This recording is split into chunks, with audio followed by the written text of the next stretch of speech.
Ya estamos en vivo, Paulín. Muy buenos días a todas, todos, todes. En verdad es un placer darle la bienvenida a esta cuarta mesa de este seminario internacional titulado Gobernanza Regional y Global, UADIS, Tendencias, Posibilidades y Anhelos. Y bueno, pues ahora vamos a arrancar esta cuarta mesa titulada Pensamiento Cosmopolita con cuatro panelistas, Guillem Con Nunes, Daniel Manchanelli Mota, José Jaime Pérez Lucio y Bruno Velázquez Delgado. Muy bienvenido a este panel de discusión. Pues también saludar a todas las personas que nos acompañan en las redes sociales. Pues antes de empezar, muy rápidamente recordarles la dinámica de la mesa. Cada ponente dispone de 20 minutos para su exposición. Al minuto 18 levantaré la manita en Zoom para que sepan que les quedan 2 minutos y después pues abriremos un espacio para preguntas y respuestas y por lo tanto pues aliento a todas las personas que están en las redes, en el canal de YouTube de la Coordinación de Humanidades, en la página Facebook del Centro de Relaciones internacionales de la Facultad de Ciencias Políticas y Sociales de enviarnos sus preguntas. Entonces, pues si les parece bien, vamos a empezar con nuestro primer ponente. Estoy siguiendo el orden que aparece en el programa y entonces pues me gustaría presentarles a nuestro primer ponente que es Guillem Comte y pues voy a leer una muy breve semblanza. Guillem Con Nunes es doctor en Ciencia Social con especialidad en Sociología por el Colegio de México. Es investigador de tiempo completo adscrito a la Coordinación de Humanidades de la Universidad Nacional Autónoma de México, Cátedra Extraordinaria Francisco de Vitoria Bartolomé de las Casas, miembro del Sistema Nacional de Investigadores Nivel 1. Sus líneas de investigación en el ámbito de la sociología política incluyen utopía, ideología, religiosidades contemporáneas, Estado, democracia, ciudadanía y derechos humanos. Recientemente ha publicado los artículos Apuntes para una refundamentación de la democracia, la institucionalización de utopías izquierdistas en América Latina, un estudio de caso, y el ajuste ideológico del López Obradorismo de la prensa de opinión mexicana, y también muy recientemente el libro Laicidad y Religión Civil. Guillem, pues muy bienvenido a esta mesa y pues si te parece bien, pues te doy el uso de la voz por 20 minutos. Muchas gracias. Muchas gracias, Paulín. Voy a compartir pantalla.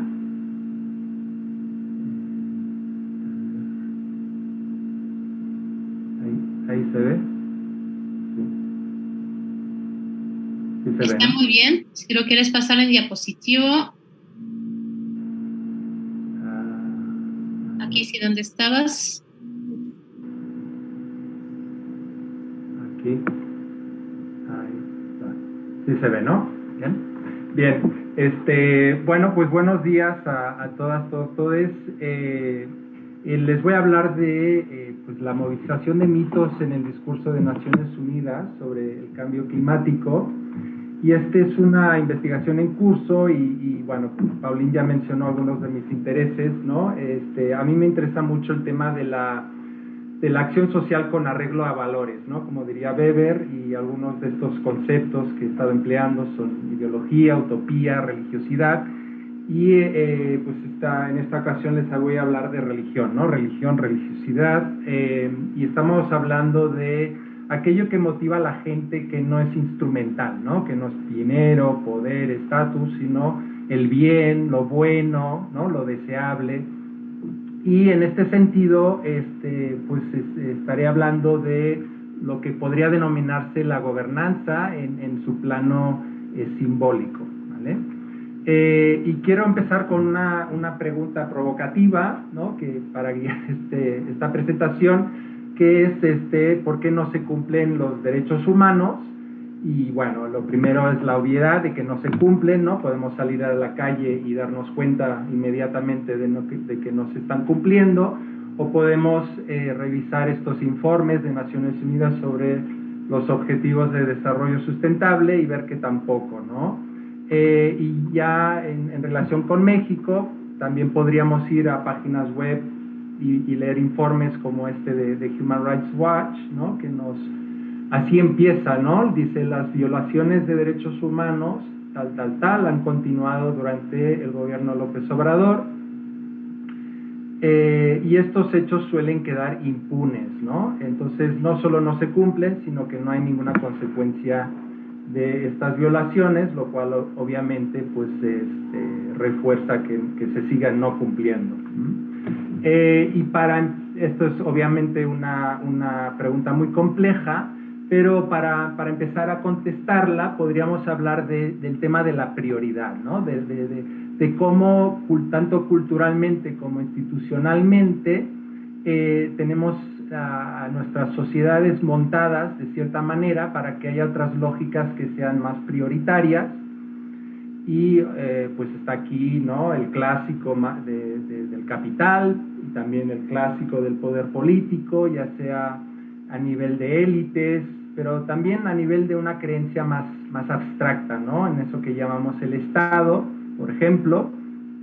Y luego, por supuesto, está el priorizar el bienestar personal, de la familia, de uno mismo, o de ciertos grupos, ¿no? Por delante de ese cumplimiento de los derechos humanos, cosa que puede ser a nivel coyuntural o más, como decía, por creencia, ¿no? Por lo que se puede llamar la razón o la lógica. Pero ¿qué es esto de los derechos humanos, ¿no? Así, ¿qué representan para el mundo, ¿no? Pensando en global, ¿no?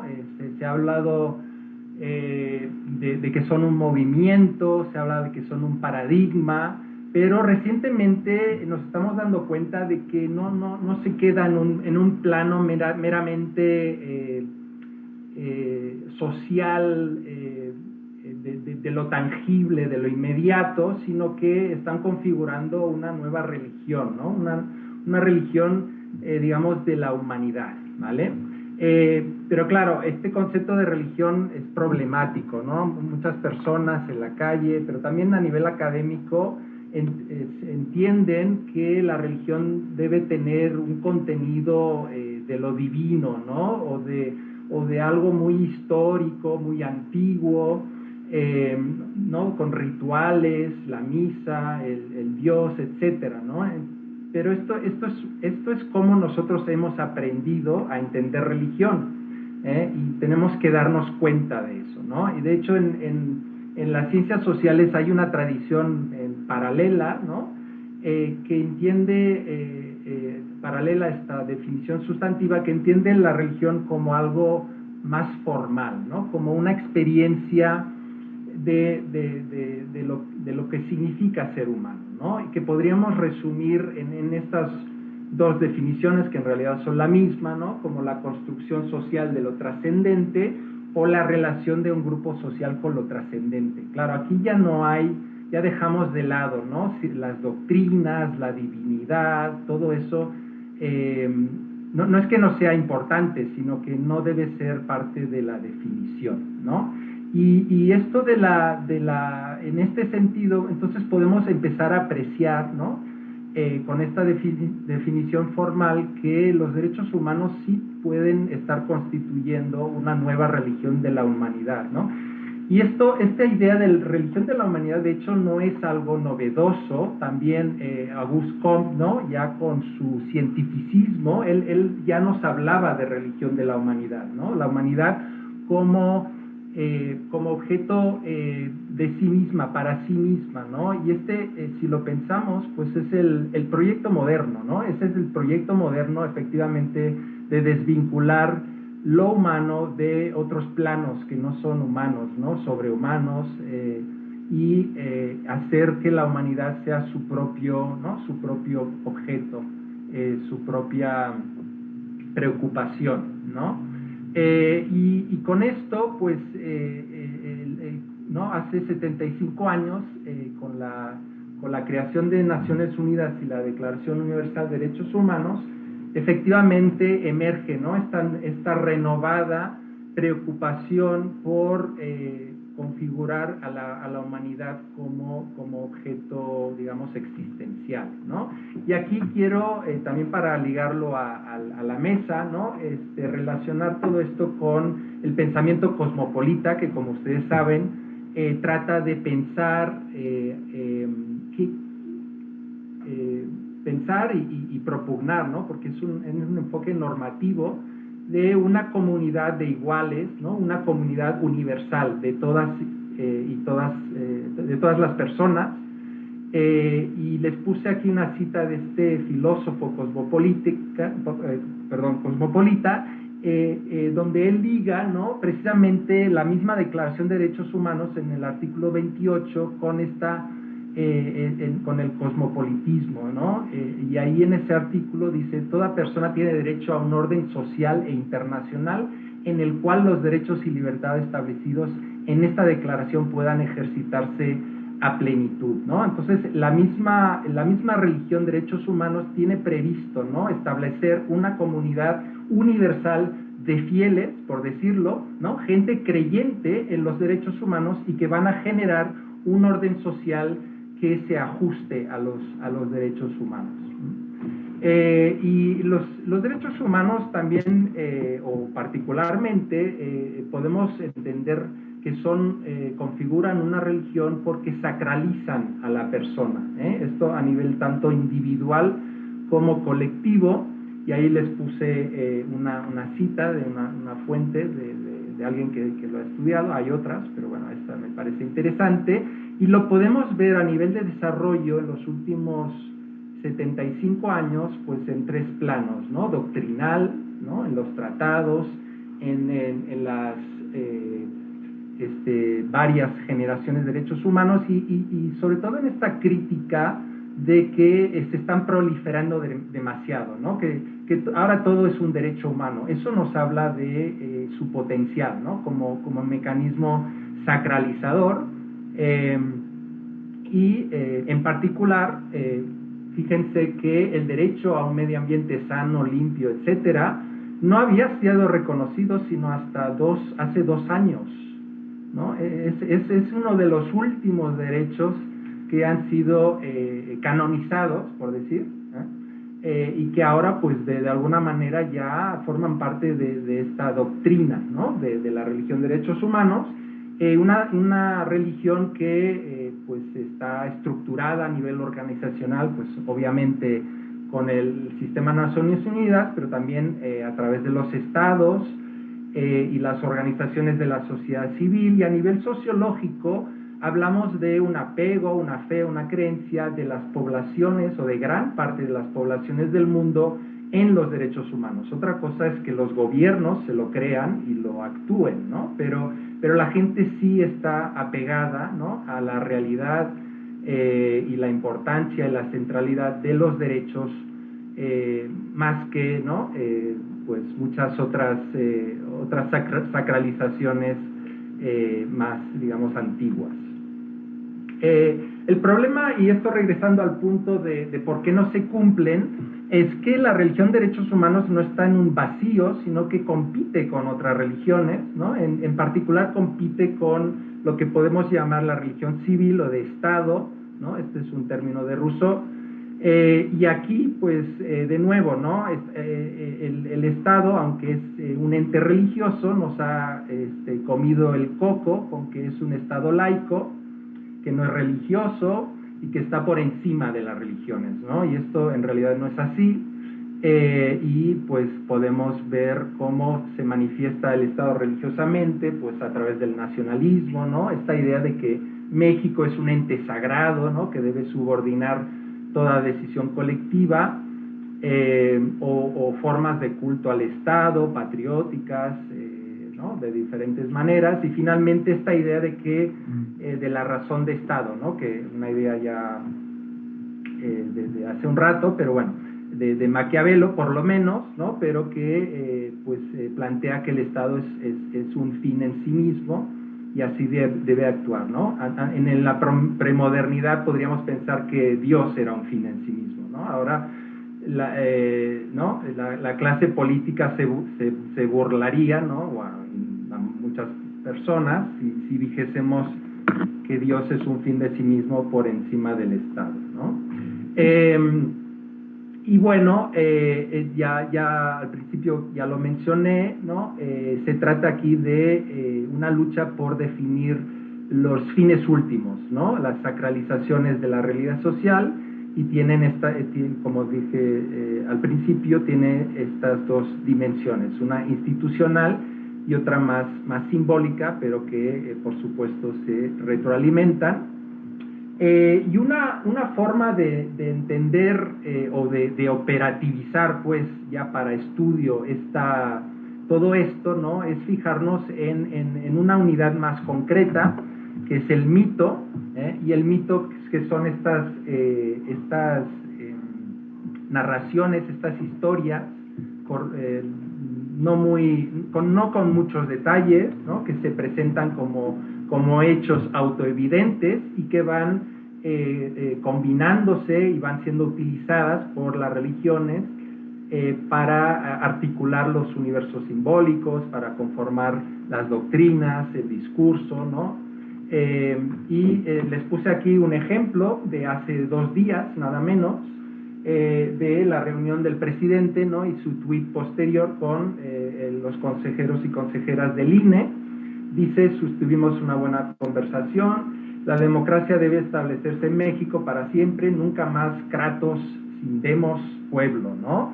Y pues vemos claramente cómo se están movilizando mitos aquí, mitos. El primero, uno muy antiguo, ¿no? Que dice que la democracia es igual al gobierno del pueblo. Claro, la democracia en realidad no se dice, pero se asume, ¿no? Que es la liberal representativa, cuando esto es ¿no? Pues un tipo de democracia muy concreto. Pero esto no interesa al mito, ¿no? Estos detalles son irrelevantes. Lo importante es que se imponga que la democracia es gobierno del pueblo. Y en segundo lugar, un mito más reciente, mucho más reciente, que es que la Cuarta Transformación ahora sí es democracia, ¿no? Ahora sí México con la Cuarta Transformación es una democracia, mientras que antes no lo era, ¿no? Por eso dice el presidente: nunca más Kratos sin Demos, ¿no? Nunca más, porque anteriormente no fue. Entonces, bueno, en fin, los mitos y las religiones, que estos mitos fundamentan, pues justifican, legitiman, explican, definen y construyen la realidad. Y de lo que se trata, pues, es de, ¿no? En cierta manera, de a ver qué mitos, ¿no? Qué discursos se van a hegemonizar, ¿no? Ya sea a través de un lenguaje lingüístico o un discurso visual, como en este ejemplo de las cruzadas medievales. Bueno, todo esto para decir que esta competencia se puede observar en particular cuando hay crisis, ¿no? Crisis pues mundiales, en este caso, ¿no? Y de superposición de competencias entre religiones, ¿no? ¿Cuál religión tiene más peso, más poder en la mente, en la vida de las personas, ¿no? Y bueno, ustedes saben que tenemos ahora mismo ¿no? Esto muy en mente del cambio climático, ¿no? A raíz del calentamiento global debido al uso de combustibles fósiles, que genera degradación ambiental. Y fíjense cómo se está construyendo el discurso, ¿no? Este es el último informe del panel intergubernamental sobre cambio climático, que dice, ¿no? Que, bueno, esto ya lo sabíamos, ¿no? Lo primero, que es una amenaza, pero fíjense al final, ¿no? Dice: las opciones o decisiones y acciones implementadas en esta década tendrán impactos ahora y por miles de años.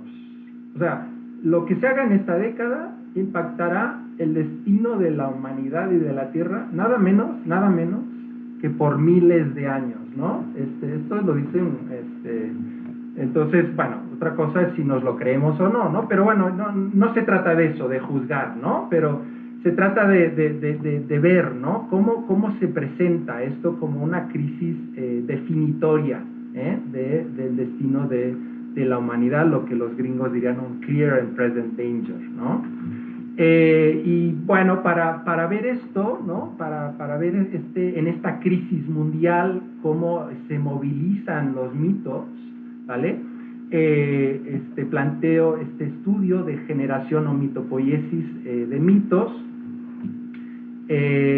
un análisis del discurso de 16 intervenciones del secretario general de la ONU en el primer cuatrimestre de este año, y con una hipótesis de trabajo, ¿no? Y ahora voy a decir algo que no tengo tiempo para explicar, pero que, bueno, sí está documentado, ¿no? Es que hay cierto origen occidental del paradigma de derechos, ¿no? Esta religión de derechos no viene de la nada, ¿no? Sino que tiene, como todo, raíces históricas. En fin, no voy a continuar con eso porque no viene al caso, pero la hipótesis de trabajo es que a partir de este origen occidental podemos imaginar que hay mitos judeocristianos subyacentes al discurso de Naciones Unidas sobre el cambio climático, ¿vale? Solo a manera de ilustración, también porque no he terminado el análisis, pero les voy a poner un ejemplo, el mito del éxodo, ¿no? Aquí les pongo algunas dimensiones de este mito y luego cómo juega, ¿no? Cómo se moviliza, gracias, Paulín, cómo se moviliza a nivel de discurso. Bueno, el primero es que hay una revelación, ¿no? Y esto lo tenemos también en la revelación moral de los derechos humanos y científica del cambio climático. Luego hay un canon de textos, que también tiene su contraparte en los cánones de los derechos y los textos científicos. Hay una preocupación, un control y una purga de herejes e infieles. Y ahí tenemos mucha contundencia discursiva del secretario general, ¿no? Sería una forma indirecta de ir contra la herejía, y directamente por señalamiento a corporaciones de combustibles fósiles que todavía se están lucrando con esta crisis. Hay esta polarización, nosotros buenos, ellos malos, también por señalamiento a las corporaciones, indirectamente también a países desarrollados insolidarios. Desacralización de falsos dioses. Aquí hay una ambigüedad, porque sí se quiere criticar la razón de Estado y la del capital, pero no demasiado. Volveré sobre esto luego. Y esta idea de que la voluntad humana, ¿no? Bueno, en este caso, ¿no? Anteriormente divina, cómo se revela y qué significa, ¿no? En este caso, pues, se revela a través de Naciones Unidas, a través de su sumo pontífice, el secretario general, que interpreta la voluntad de la humanidad, y este secretario, esta ONU, conduce a la humanidad por este desierto de los combustibles fósiles a la tierra prometida de las energías renovables, ¿vale? Y ya para terminar, pues sí hay, se ve esta movilización. Hay una tensión entre este discurso del secretario general de Naciones Unidas. Se trata de no ser demasiado exigente, porque precisamente la ONU es un club de estados. Entonces la posibilidad, y esto ocurre, no es un tema de Naciones Unidas, es un tema del catolicismo en México, por ejemplo. El catolicismo en México está marcado por los límites que le marca el Estado mexicano, ¿no? Y ya, último, ya estoy, Paulín. Hay unos problemas de fondo aquí, ¿no? Que hay una simulación de la religión civil que aparenta ser compatible con los derechos humanos cuando en realidad no lo es. Y hay otro problema de fondo, que es una escasa incidencia social por un problema de la invisibilidad del calentamiento global a nivel cotidiano, ¿no? Bueno, creo que lo dejo aquí, podría alargarme, pero está bien. Muchas gracias. No, al contrario, gracias a ti, Guillem, y seguramente pues tendremos más tiempo en la sesión de preguntas y respuestas para ahondar en tu muy sugerente ponencia. Bueno, pues ahora vamos a seguir con Daniel Mancinelli, espero que pronuncio bien el apellido, y voy a leer una breve semblanza. Nos dice... el doctor Mancinelli, que es doctor en ciencia social con especialidad en sociología por el Colegio de México y candidato a investigador nacional en el SNI de CONACYT. Actualmente está adscrito al Programa Internacional de Investigación BELCNAP. Sus líneas de investigación han sido la migración, la corrupción y la salud. Estuvo trabajando como investigadora en la Comisión Americana de Salud, Bienestar y Seguridad Social en el Centro Interamericano de Estudios de Seguridad Social de enero de 2020 a noviembre de 2022. Pues en este puesto pudo desarrollar varios documentos de investigación, así como coordinar presentaciones del libro y ponencia con personas expertas. Antes de ello, fue investigador externo en el proyecto de integración social y migración centroamericana en el proyecto Sistema Nacional de Información sobre Migración de Retorno, Barreras Institucionales. Ambos fueron proyectos auspiciados por la Comisión Nacional de Derechos Humanos y fueron dirigidos por la actual presidenta del Colegio de México, la doctora Silvia Giorguli Salcedo. Y ambos proyectos culminaron con 2 publicaciones. Pues muy bienvenido. Daniel, pues adelante, también tienes 20 minutos y 2 minutos antes también te estaré molestando con la mano levantada. Muchas gracias. Muchas gracias. Saludo a todas las personas de la mesa y a su auditorio. Voy a compartir mi presentación.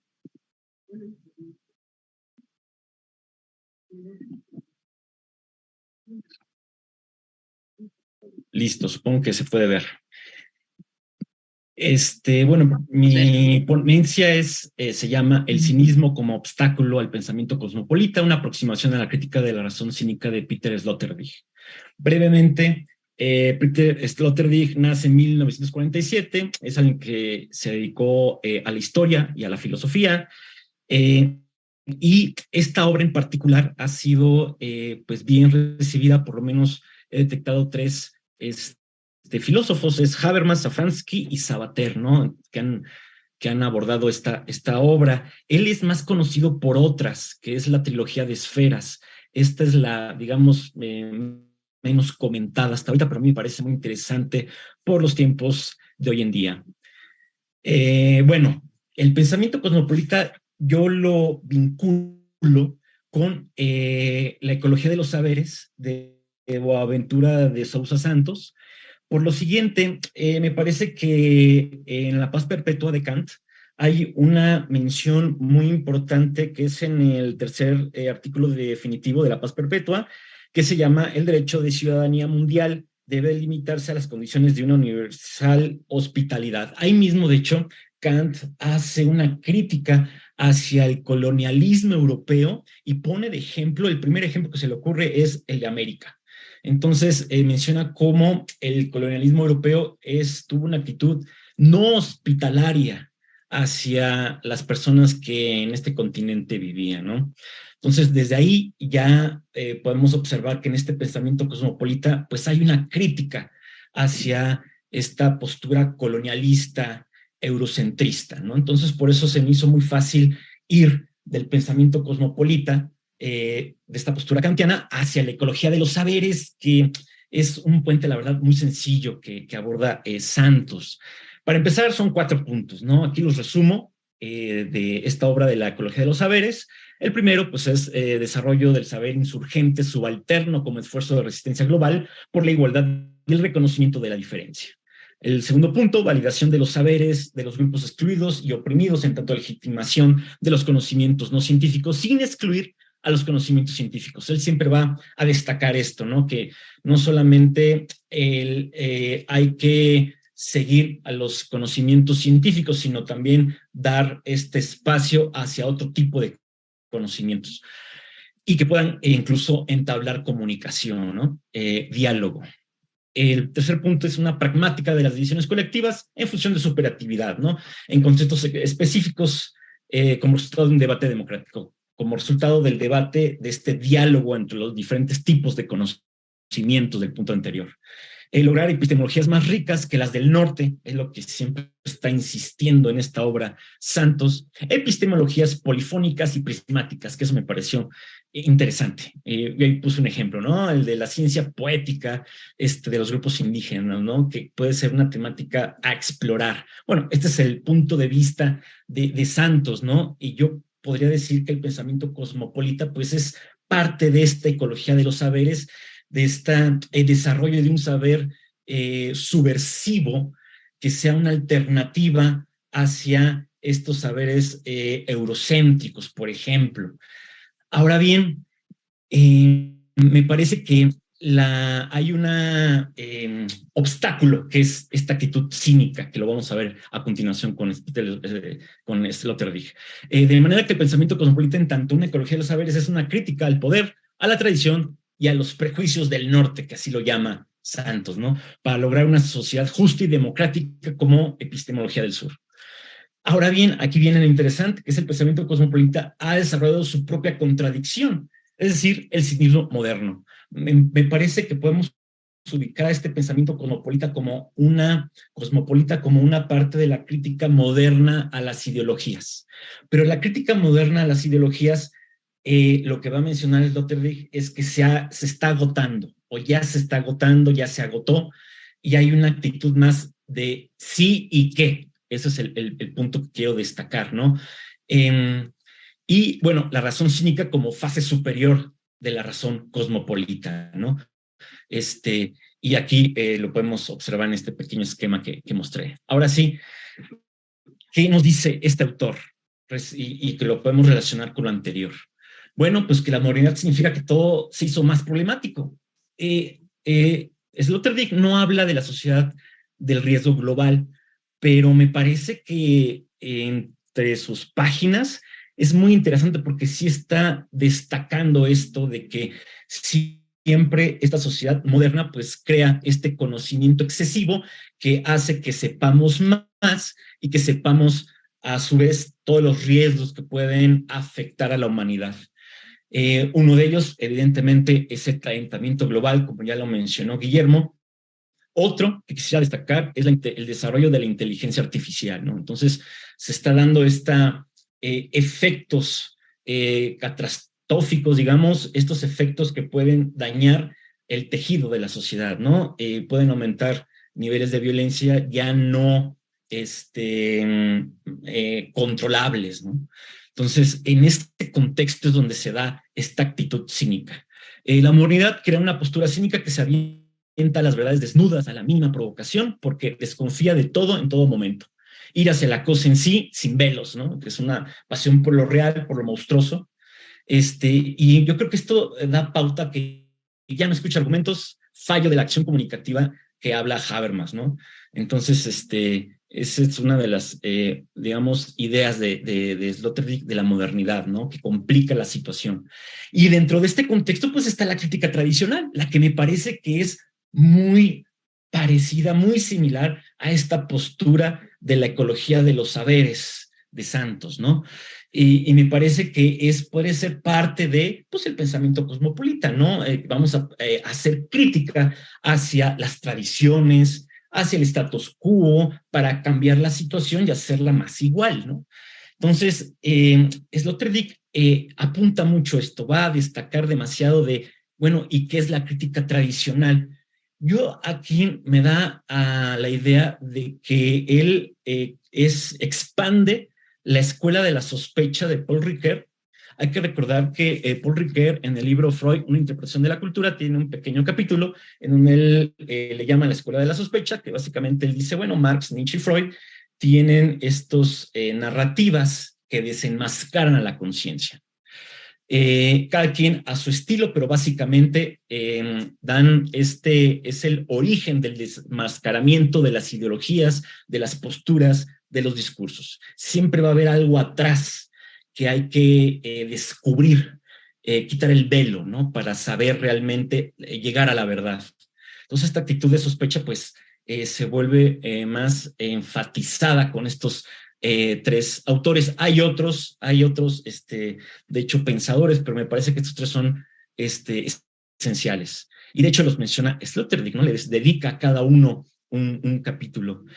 Bueno, hay dos motivos de falsedad en la crítica tradicional.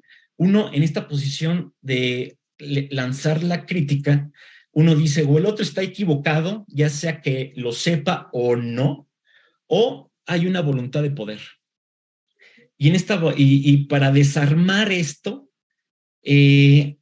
la radicalidad puede llegar a los argumentos ad hominem.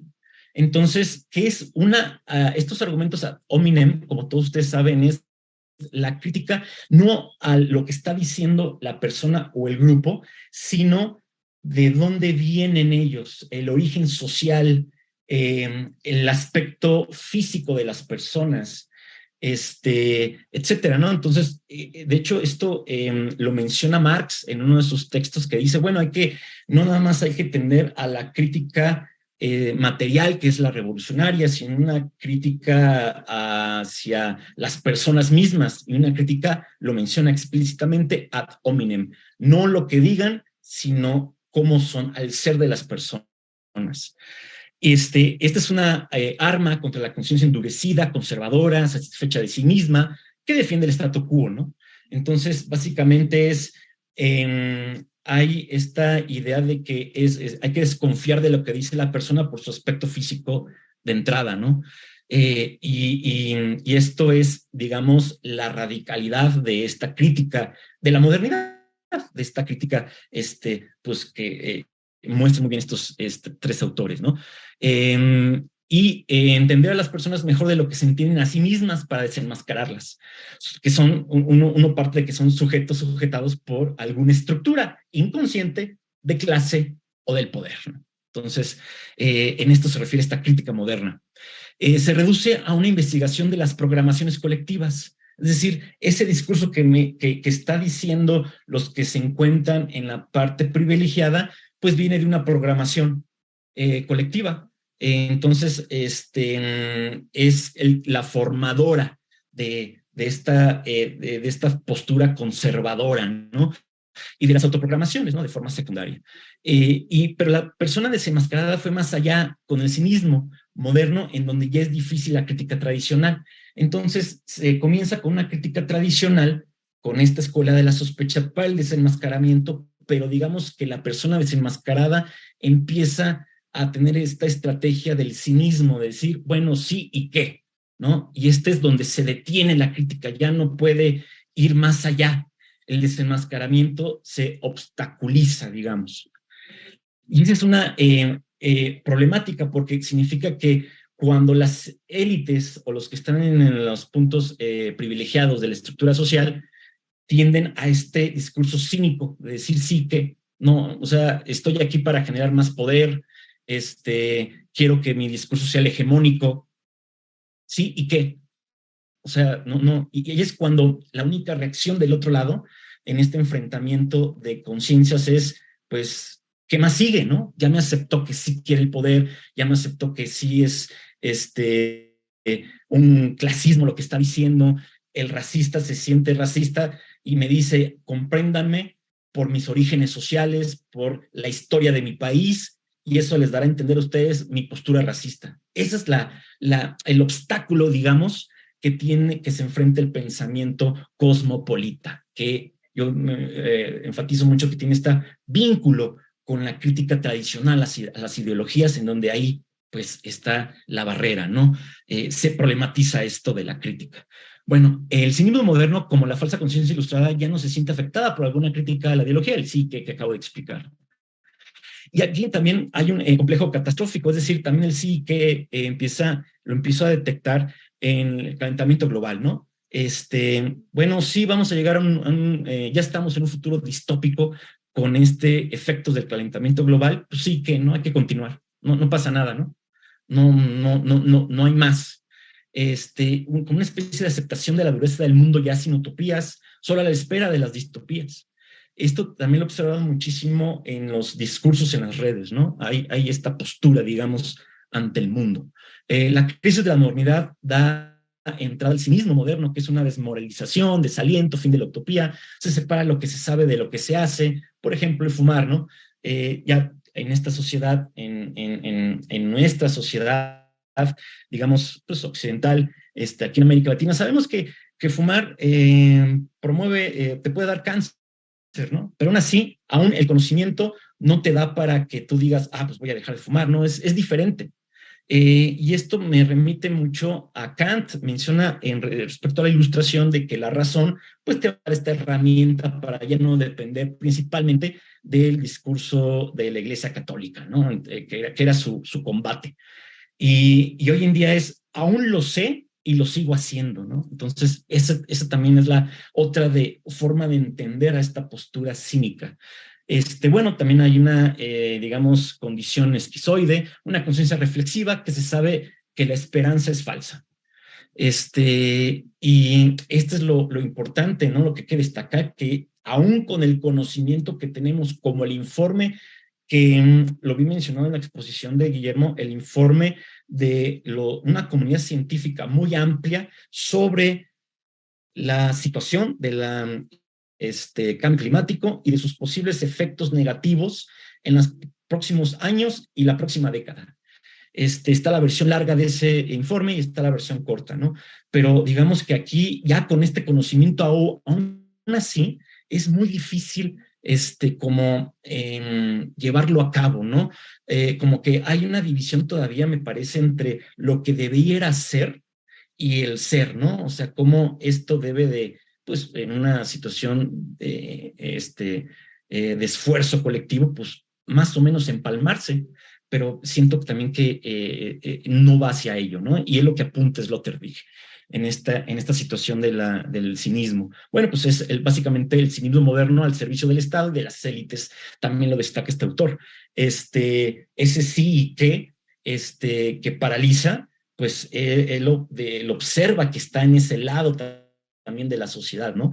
Y que sirve para el statu quo, ¿no? Para que las cosas sigan permaneciendo igual. Bueno, pues el límite del pensamiento cosmopolita es el pensamiento del cinismo moderno. Ante esto, él habla del quinismo, que es el cinismo de Diógenes de Sinope, que es una insolencia desde abajo, se encuentra en las ciudades, una insolencia desde abajo, de que se encuentran en ciudades, en los carnavales, en las universidades y en la bohemia, ¿no? Básicamente él lo que destaca es una reflexión plebeya. Y aquí lo que podría apuntar es la diferencia entre Sloterdijk, que habla de este quinismo, de esta reflexión plebeya, de esta pues, postura ante el mundo para arrebatar esa actitud cínica de las élites o de este racionamiento del Estado, decir, como aquí en México, no hay violencia, sí, ¿qué podemos hacer, no? Y lo está diciendo muchas veces la autoridad, algún titular de alguna dependencia, incluso el presidente, en fin, ¿no? Entonces, me parece que él destaca esto, Sloterdijk, y de forma paralela puedo subrayar que Paul Ricoeur, con su Escuela de la Sospecha, él habla de una fe, incluso de una fe creativa, de una segunda inocencia, de que hay que crear este marco significativo. Y ahorita me resonó mucho con la participación de Guillermo, porque también Paul Ricoeur habla de esa recuperación y esa construcción de sentidos sagrados, claro que en una lógica pues laica, ¿no? Entonces, yo estoy haciendo un documento en donde ambos estén como en una balanza sobre la situación de hoy en día, ¿no? Lo que está pasando hoy en día en el mundo. Y ahí terminaría mi ponencia. Muchísimas gracias. Al contrario, muchísimas gracias a ti, Daniel. Entonces, pues vamos a seguir con la ponencia de José Jaime Pérez Lucio. Acá lo tengo, no.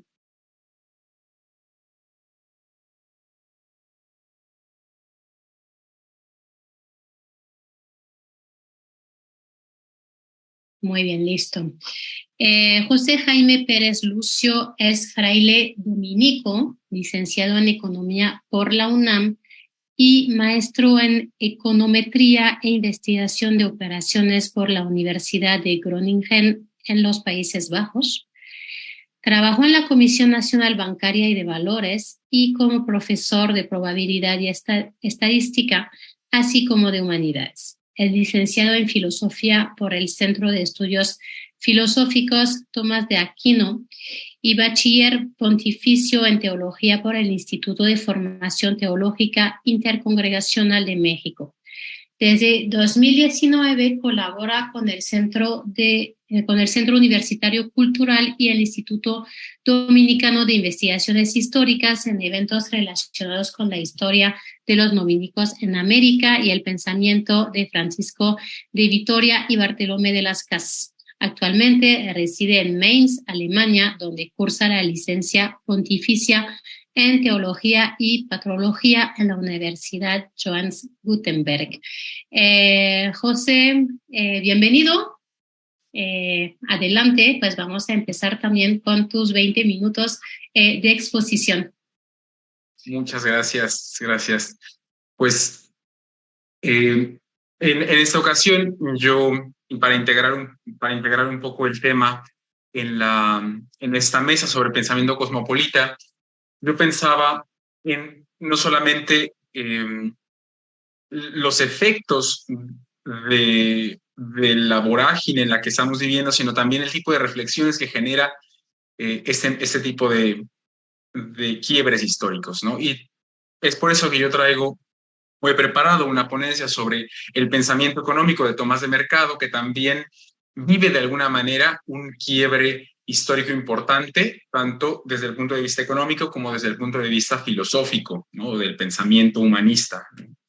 Por el lado de la economía, ¿no? Tomás de Mercado vive en la época en la que, bueno, la conquista acaba de terminar, bueno, no acaba de terminar, pero comienza ya más bien a rendir frutos, ¿no? Es el auge constructivo de la Nueva España. También pues se ve ya la derrama económica en el territorio peninsular, en Salamanca, en Sevilla, donde también pasa mucho tiempo, y ve la escalada también del capital financiero. Bueno, capital financiero es una palabra que queda demasiado grande, no todavía en medio de una economía mercantilista, pero ya comienza a experimentar que algo nuevo se asoma, ¿no? Y por otro lado, en el ámbito de la estructura del pensamiento, él sigue muy bien parado sobre esta filosofía escolástica de corte tomista, ¿no? Pues como de él sabemos muy poco a nivel biográfico, pero es evidente que, como todos los dominicos que eventualmente llegaron a América, estudió en Salamanca, también pues de una escolástica bastante renombrada. De ahí también surgió Bartolomé de las Casas, Francisco de Vitoria, en fin. Pero al mismo tiempo, ese es el siglo de oro en el que él ya está en contacto también con las fuentes modernas las primeras fuentes modernas del pensamiento, sobre todo en lo que respecta a Tomás de Mercado, del derecho civil, ¿no? Porque, bueno, la economía como disciplina, pues no surge sino hasta el siglo XVIII, pero pues sí, ya en el ámbito, ya digo, del derecho mercantil, ¿no? En el cual está bastante versado. Y él tiene una pregunta importante, y es la misma que hoy nos sigue generando problemas en el mundo de la gobernanza a nivel económico o en la dimensión económica de las naciones, que es: ¿debe o no debe el Estado interferir en las actividades económicas, sobre todo hablando en las relaciones entre particulares, ¿no? Para generar esquemas sociales benéficos, ¿no? Y queda claro que las respuestas que da Tomás de Mercado son muy distintas a las que nosotros hoy podríamos dar, pero yo quiero más bien mostrar en esta ponencia la estructura de su argumentación para llegar a una conclusión que me parece a mí sumamente importante en los tiempos en los que estamos viviendo, para poder abordar no solamente la cuestión económica, sino otros fenómenos como los que ya ha mencionado Guillem y también Daniel en esta mesa, ¿no? Es por eso que, bueno, en lo que sigue, quiero yo primero presentar cuál es el pilar argumentativo de Tomás de Mercado, que será la ley natural, pero bueno, veremos qué consecuencias tiene esto para el manejo económico, comercial de la época. Posteriormente, ver cómo, a pesar de que él, como teólogo, apela al mundo moral, también argumenta a favor de la necesidad de la legislación positiva en la economía, en el mundo comercial y bancario, y finalmente dar algunas pistas o algunos rasgos de cuáles eran qué consecuencias concretas tenía su pensamiento, tuvo esta reflexión sobre áreas de la economía, no solamente de la economía privada, ¿no? Que podría ser que de alguna manera uno podría decir, bueno, era un lugar ya común, ¿no? Propio de los tratados escolásticos, pero también de lo que hoy llamaríamos la macroeconomía, ¿no? Que era algo nuevo, pensando que la justicia distributiva, ¿no? Fundamento de Tomás de Mercado, normalmente solo se asocia a las relaciones entre iguales, no a las relaciones verticales que probablemente tenían que ver, por ejemplo, con el sistema de precios, ¿no? Entonces, refiriéndonos al primer punto, para Tomás de Mercado, la humanidad se rige por su propia racionalidad, ¿no? Su propio ser racional lo lleva a establecer relaciones con sus semejantes y con la creación, ¿no? Digamos, en este lenguaje en el que él se maneja. Pero ¿eso qué implica? Eso implica que hay una participación de alguna manera universal, ¿no? El tema también será tocado por Francisco de Vitoria, por Bartolomé de las Casas, ¿no? Esta universalidad de la razón.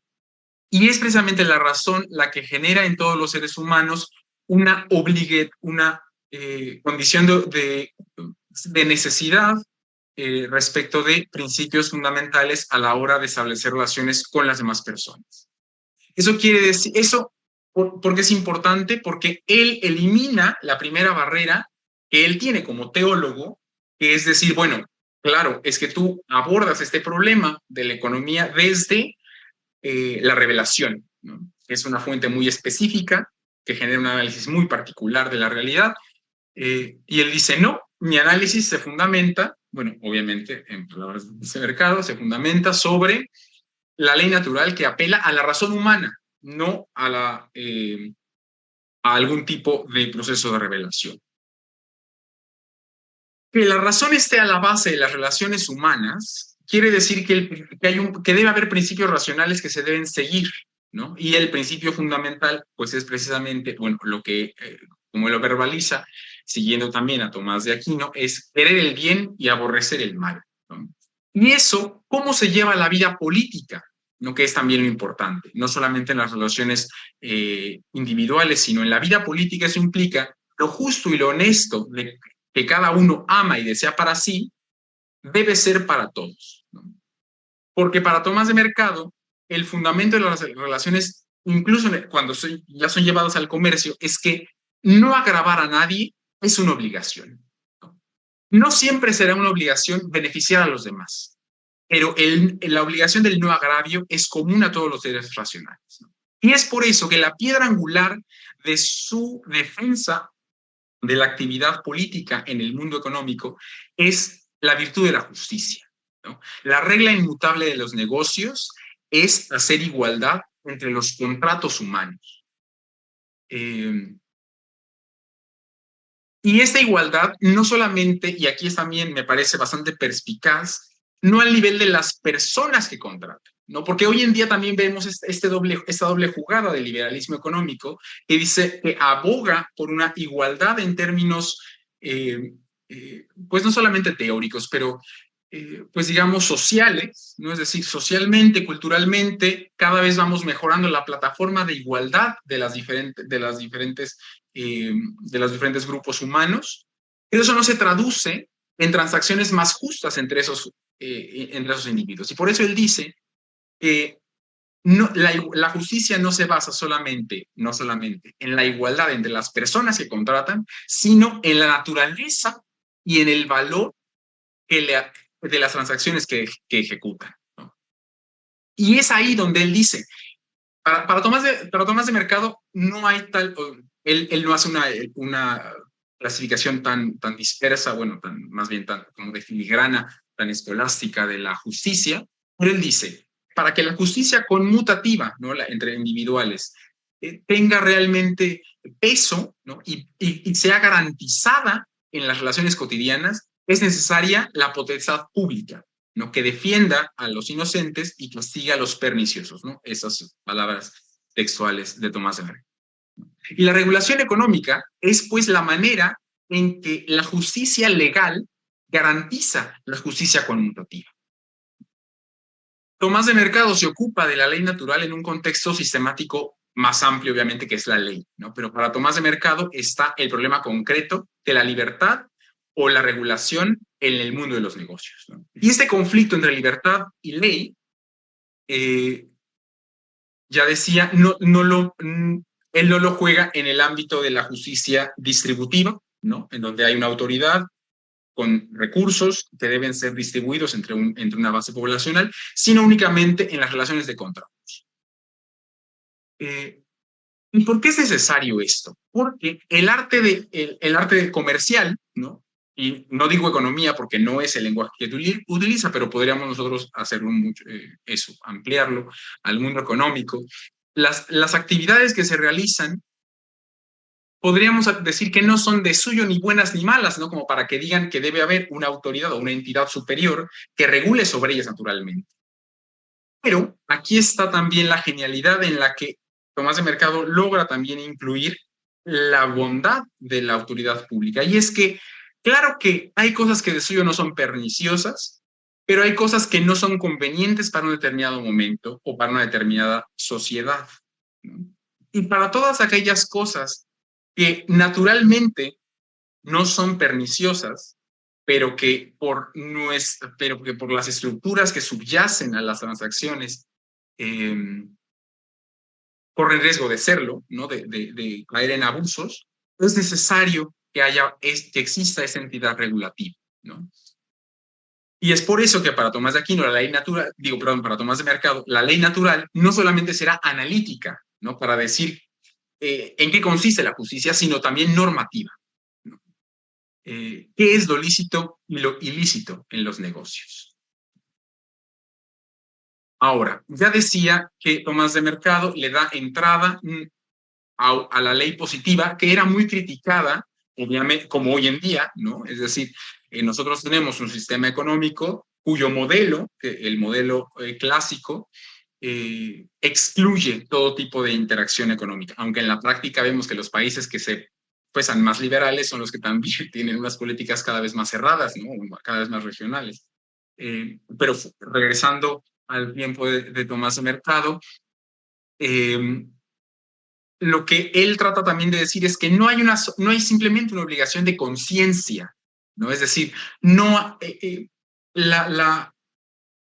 la búsqueda de la justicia por encima del bienestar de la ganancia económica no es un tema solamente moral, sino también legal y por lo tanto de la posibilidad de continuar en un determinado sistema de gobernanza, ¿no? Entre esas leyes, la más importante para él es el tema de las tasas, ¿no? De hecho, es por eso es que en la segunda edición de su trabajo, él incluye todo un capítulo sobre las tasas del trigo, es decir, cómo funciona un mercado particular. Y de ese mercado particular, él desprende la necesidad de que existan precios tope y también precios base para el trigo, no solamente en aras de los consumidores, sino también del mundo de los productores, ¿no? Que no son temas que hayan pasado de moda, ¿no? Vemos que son realidades que, a pesar de que ya no vivimos en un sistema mercantilista, no hemos logrado superar, ¿no? Todavía hoy en día, y no solamente las protestas que recientemente porque han vuelto a salir en las noticias en el norte de México, sino también aquí mismo en Europa, ¿no? Debido a la guerra en Ucrania, que era de los grandes graneros del continente, pues vuelven a haber estos reclamos, ¿no? De precios mínimos, de topes de producción, en fin, ¿no? De barreras a la entrada, siguen siendo temas en boga y las soluciones pues no han evolucionado a la misma velocidad de las demandas, ¿no? Entonces, ¿cómo influye cómo influye el pensamiento o esa estructura, esta columna vertebral de Tomás de Mercado en los diferentes estratos de su crítica económica? En primer lugar, en el mundo de las relaciones particulares, lo que hoy llamaríamos la microeconomía, un primer ámbito son los contratos de compraventa, ¿no? Y ahí él expresa una síntesis de lo que consiste un precio justo, ¿no? Que no se ha de medir por el costo, sino por lo que vale por el valor en el presente, ¿no? Que hoy podríamos decir, bueno, podríamos cuestionar la teoría del valor subyacente a estos enunciados, pero también lo cierto es que en un segundo punto, él dice que se debe vender la mercancía no por lo que a él le valió, sino por lo que está costando actualmente, ¿no? Es decir, una actualización también constante del precio, porque él también dice que los precios tope deben ser fijados de acuerdo a determinadas condiciones que son variables en el tiempo. Entonces tampoco tiene una visión idílica, ¿no? de un precio que pueda mantenerse constante en el tiempo, sino que debe estar constantemente actualizándose, ¿no? En tercer lugar, quien haya conseguido quien se haya hecho de trigo comprando un precio superior al precio fijado, no puede de ninguna manera vender por encima de ese precio fijado. Es decir, que es una cuestión de justicia que regresa también, que tiene que ver con la especulación, pero que como el principio regente no es el beneficio, sino la justicia social, que yo haya logrado un determinado beneficio o que yo haya sido objeto de una determinada injusticia, a mí no me valida o no me permite obrar de la misma manera a la hora de yo generar un subsiguiente contrato.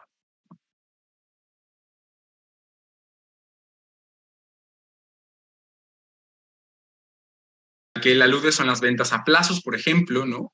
Muy ligado al tema de la usura. Creo que el Internet es inestable, pero no sé si ustedes me ha salido un comentario, pero... Se cortó un segundito, pero estamos bien. Ok, bueno, muy bien. Ya decía que otro ámbito importante es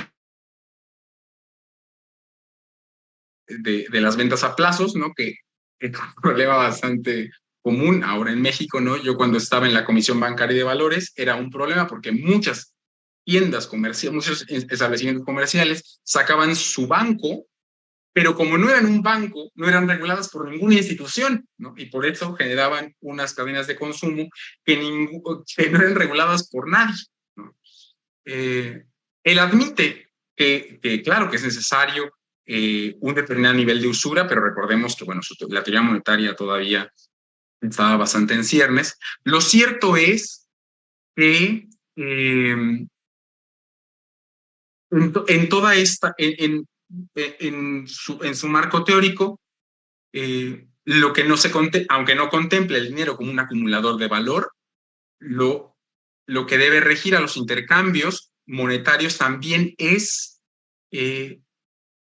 la justicia en el valor que se comercia, no solamente la igualdad entre las personas que comercian, ¿no? Esto es importante porque de una manera muy extraña, y también eso sí es de alguna manera una peculiaridad de Tomás de Mercado, él aborda el tema de los tipos de cambio entre las diferentes divisas internacionales, ¿no?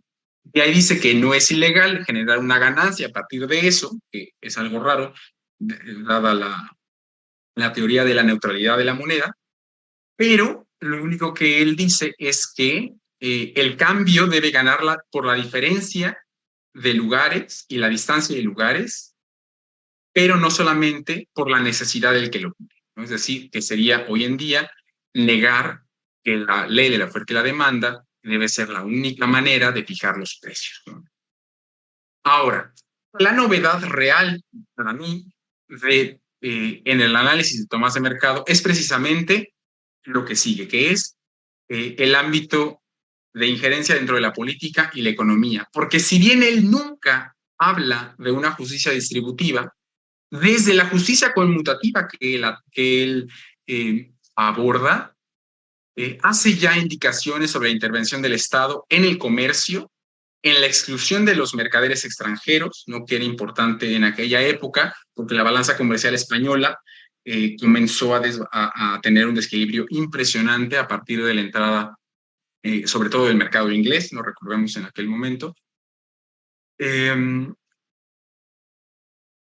Es también interesante que él alaba en términos comerciales también la participación del pueblo en la administración comunitaria y en las decisiones sociales, porque frenan las iniciativas en perjuicio de su gente.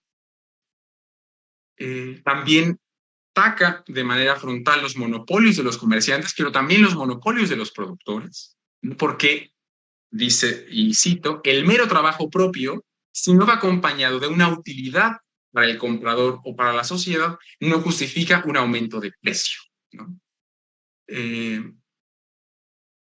Y finalmente, pues también él critica y dice que el Estado debe tener una injerencia real y concreta frente a aquellos que aguardan para vender, que es el tema de la especulación en los mercados, ¿no?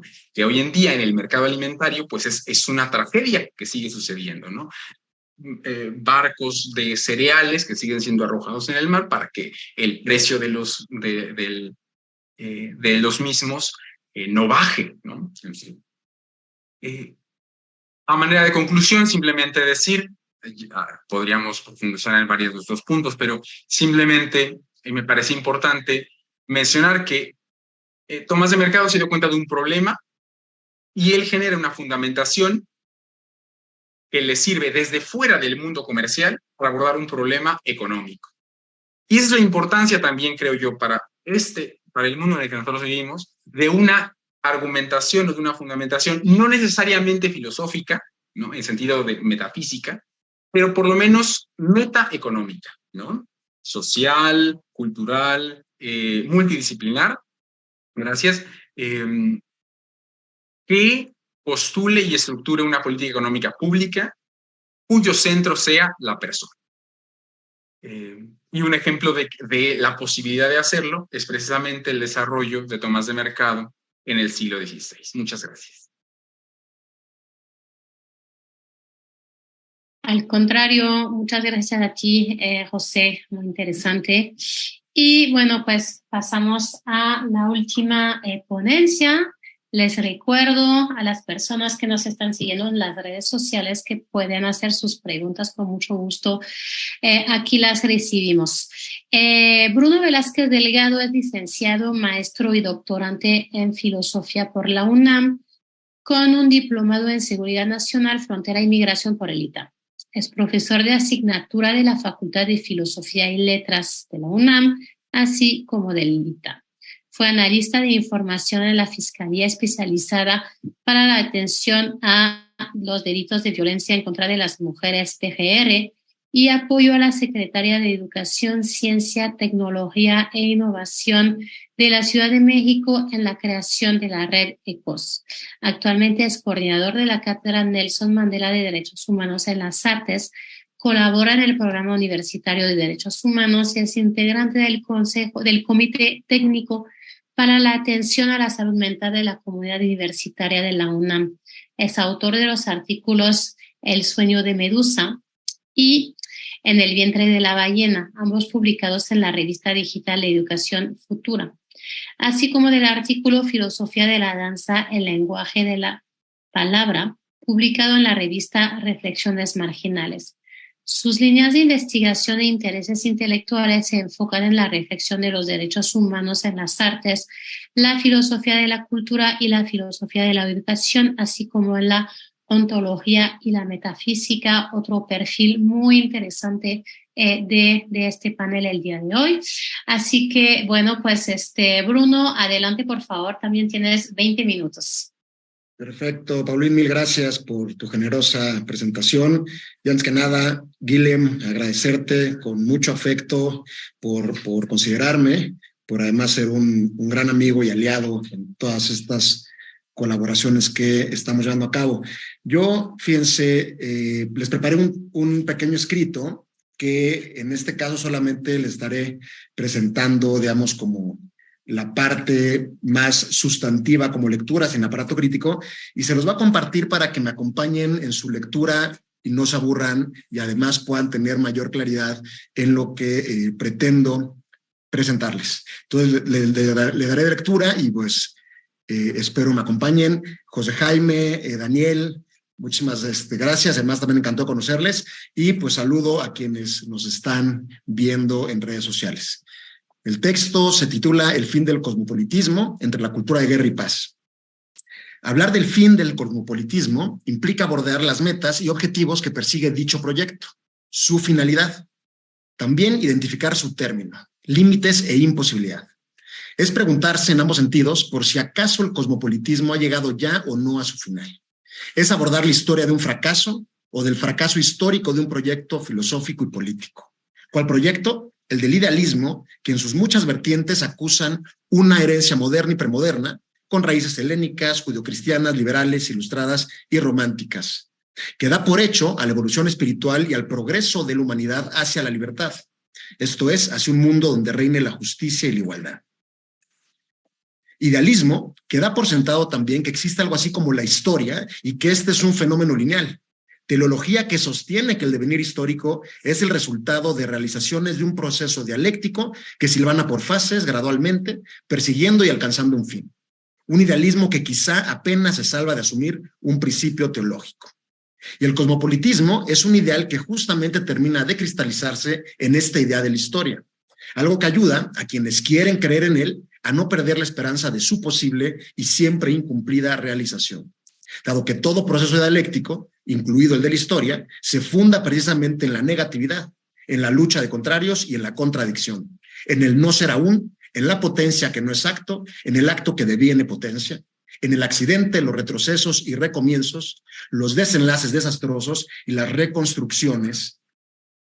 Pues si la historia de la historia es la narrativa de una serie de fracasos que se van superando uno a uno, el fin nunca alcanzado del cosmopolitismo bien puede ser también un proyecto que no termina. La idea de historia propuesta por el idealismo apunta a una humanidad cosmopolita, así como el ideal del cristianismo apuntaba hacia una cristiandad universal. Un ideal y un idealismo que, por más laicos que se quieran, abrevan de profundas fuentes religiosas. Y conocer las fuentes quizá permite identificar algunas de las fallas y fracturas originales causantes de los movimientos telúricos sociales que resquebrajan de cuando en cuando los límites y fronteras de otra serie de ideas e ideales como los nacionalistas, los chauvinistas y el patriotismo que casi siempre decae en las horas oscuras en belicismo, xenofobia, racismo, supremacismos y excepcionalismos. Decirse cosmopolita no significa ser cosmopolita. Nadie nunca ha sido ciudadano del mundo, pues nadie nunca ha tenido esa potestad ni esa satisfacción. Proyectos y ciudades cosmopolitas ha habido muchas en distintos tiempos. Todas ellas han sido destruidas por alguna fuerza superior, voluntad de poder, acto de conquista, empresa imperialista o aventuras militares impulsadas por prejuicios de odio, por fines de saqueo y ansias desmesuradas de dominio. Ahí los ecos mitológicos de Babel y Troya, descansando cerca de los despojos de la República Romana, allanada por no pocos césares y tiranías. Allá las ruinas de Beirut y Líbano, y no muy lejos las de Bizancio, Constantinopla. Desperdigada la nostalgia por una Jerusalén multiétnica y en paz, como lo fueron también alguna vez los imperios mongol y austrohúngaro, o como fue la ya sida Yugoslavia. Soterrados los vestigios de Al-Andalus y la Liga Iroquesa, desvanecidos los ecos de las jamás logradas patrias grandes, latinoamericanas, panafricano, panárabe. Ahí el sueño europeo que nunca ha sido un despertar. El sueño cosmopolita, sobre todo el que ha heredado la tradición occidental, cualquier cosa que signifique, es también un sueño mediterráneo. Pero hay que decirlo, un sueño soñado por hombres varones, propietarios y privilegiados que tuvieron la gracia de poder dedicarse al ocio, esto es, al libre acto de pensar y vivir incluso dedicándose a la política sin necesidad de trabajar. Hombres que vivían en sociedades esclavistas, donde sus necesidades básicas estaban ya resueltas debido a la explotación de otras personas. Los cínicos, epicúreos y los estoicos nombraron este sueño, un sueño individual que no tenía pretensiones universalistas. sueño elitista que solo podía ser soñado por unos cuantos. Un sueño que descansaba sobre los hombros de las mujeres y las personas esclavas, siervas, súbditas, encomendadas o vasallas. Personas secuestradas, despreciadas, refugiadas, migrantes y desplazadas forzadamente, que no eran y que no son hoy día propietarias, ni de su vida, ni de su libertad, ni de su soñar. Por otra parte, pensar el cosmopolitismo pasa también por reflexionar sobre lo que éste significa en tanto que principio y precepto ético. La máxima áurea o ley de oro, que todos conocen, que es el núcleo de la ética de la hospitalidad, y dicta: trata a los demás como querrías que te trataran a ti, o en su negativo, no hagas a los demás lo que no quieras que te hagan a ti. Fundamento primario, a nuestro entender, de la cultura de paz. Y hablar de esta última nos obliga a pensar la cultura de guerra, que impera y ha imperado a lo largo de la historia y que es la principal razón de un fenómeno que desnuda a nuestra civilización tardocapitalista. La carencia total, la falta patente de respuestas suficientes y globales a una crisis estructural mundial. Hablar de guerra y paz es hablar en última y primera instancia de poder. Y hablar del poder es pensar dos de sus modos más puntuales. El poder para, que es útil e implica la alteridad, poder que nutre la vida como común, sirviendo a la sobrevivencia y apuntalando la sobrevida, aquella que Ortega y Gasset identifica como el modo específico de nuestra especie, y el poder que sería el poder para el otro, el poder del amor. Y del otro lado, el poder sobre, que es el propio de los gobiernos y del dominio, el poder de las armas y de los estados que se fundan, siempre y sin excepción, en el militarismo y la estructura de sus ejércitos. El poder como fin en sí mismo, el poder de la guerra. La cultura de paz se basa en el poder para, y no logra ni ha logrado imponerse a la cultura de guerra erigida desde el poder sobre. Según la resolución A5213 del 98, la ONU, las Naciones Unidas, definen a la cultura de paz como una serie de valores, actitudes y comportamientos que rechazan la violencia y previenen los conflictos, tratando de atacar sus causas por soluciones, para solucionar los problemas mediante el diálogo y la negociación entre las personas, los grupos y las naciones. Algo tan ambiguo como carente de contexto. Una descripción que pretende ser una prescripción, lo cual es ya conflictivo. ¿En verdad alguien podría creer que promover de esta manera la cultura de paz pueda ser algo eficiente y posible del todo? Aunado a esto, la declaración y el programa de acción sobre cultura de paz del 99, otra resolución de Naciones Unidas, identifica 8 ámbitos de acción para los actores a nivel local, nacional e internacional. Cualquier cosa que estos actores sean o se crea que son. 8 prescripciones que enuncian qué se debería hacer, pero no cómo, ni con qué especificidades y apoyos multilaterales, ni hasta dónde, ni cuándo y hasta cuándo, ni verdaderamente para qué. Ahora bien, vistos los lugares comunes, indefiniciones y las ambiguas aguas superficiales por las que navega el discurso de las Naciones Unidas, no nos queda más que ir a su antecedente histórico inmediato, a la primera intuición filosófica de esa idea ideológica. Acá con Daniel coincido, ¿no? En su ensayo, La paz perpetua, de 1795, quizá el texto más ingenuo escrito por una mente genial, Kant plantará, grosso modo, la siguiente hipótesis. La guerra es un mecanismo de la naturaleza que tiene la función de desperdigar a la especie humana por el mundo, generando así necesidades diferenciadas. Esto provoca el comercio e intercambio entre grupos que, así, desarrollan la conciencia de que es deseable y benéfico el comercio. En paralelo, seguirá pensando Kant, los grupos humanos gradualmente organizan sus sociedades siguiendo el ideario republicano, porque la razón así lo demanda, dando paso a que los diversos estados-nación establezcan una federación de repúblicas. Luego, la razón evidencia que la guerra es indeseable y perniciosa para el comercio y la producción de riqueza, que a su vez genera bienestar y progreso. Por ende, la guerra, que ya ha cumplido su propósito natural, hace evidente su inutilidad e inmoralidad. Dirá Kant, la guerra produce más hombres malos de los que mata. Y entonces, por razones racionalmente fundadas, la guerra es desterrada de este mundo y la paz perpetua acaecerá. Kant nunca sospechó que la guerra se convertiría en el principal negocio, ni que la cultura occidental consideraría como riqueza no al bienestar común, sino a la posesión material individual.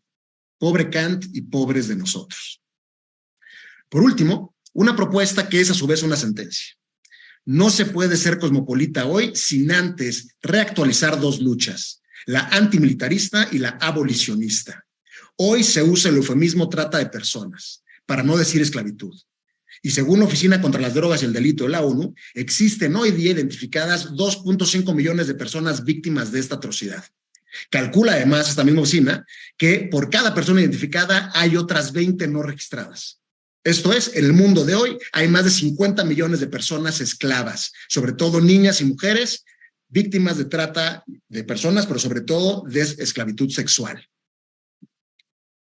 En cuanto a la causa antimilitarista, cabría decir, primero, que los ejércitos son la institución fundamento de ese mito que nos decía Guillem, que es el Estado moderno y la democracia representativa.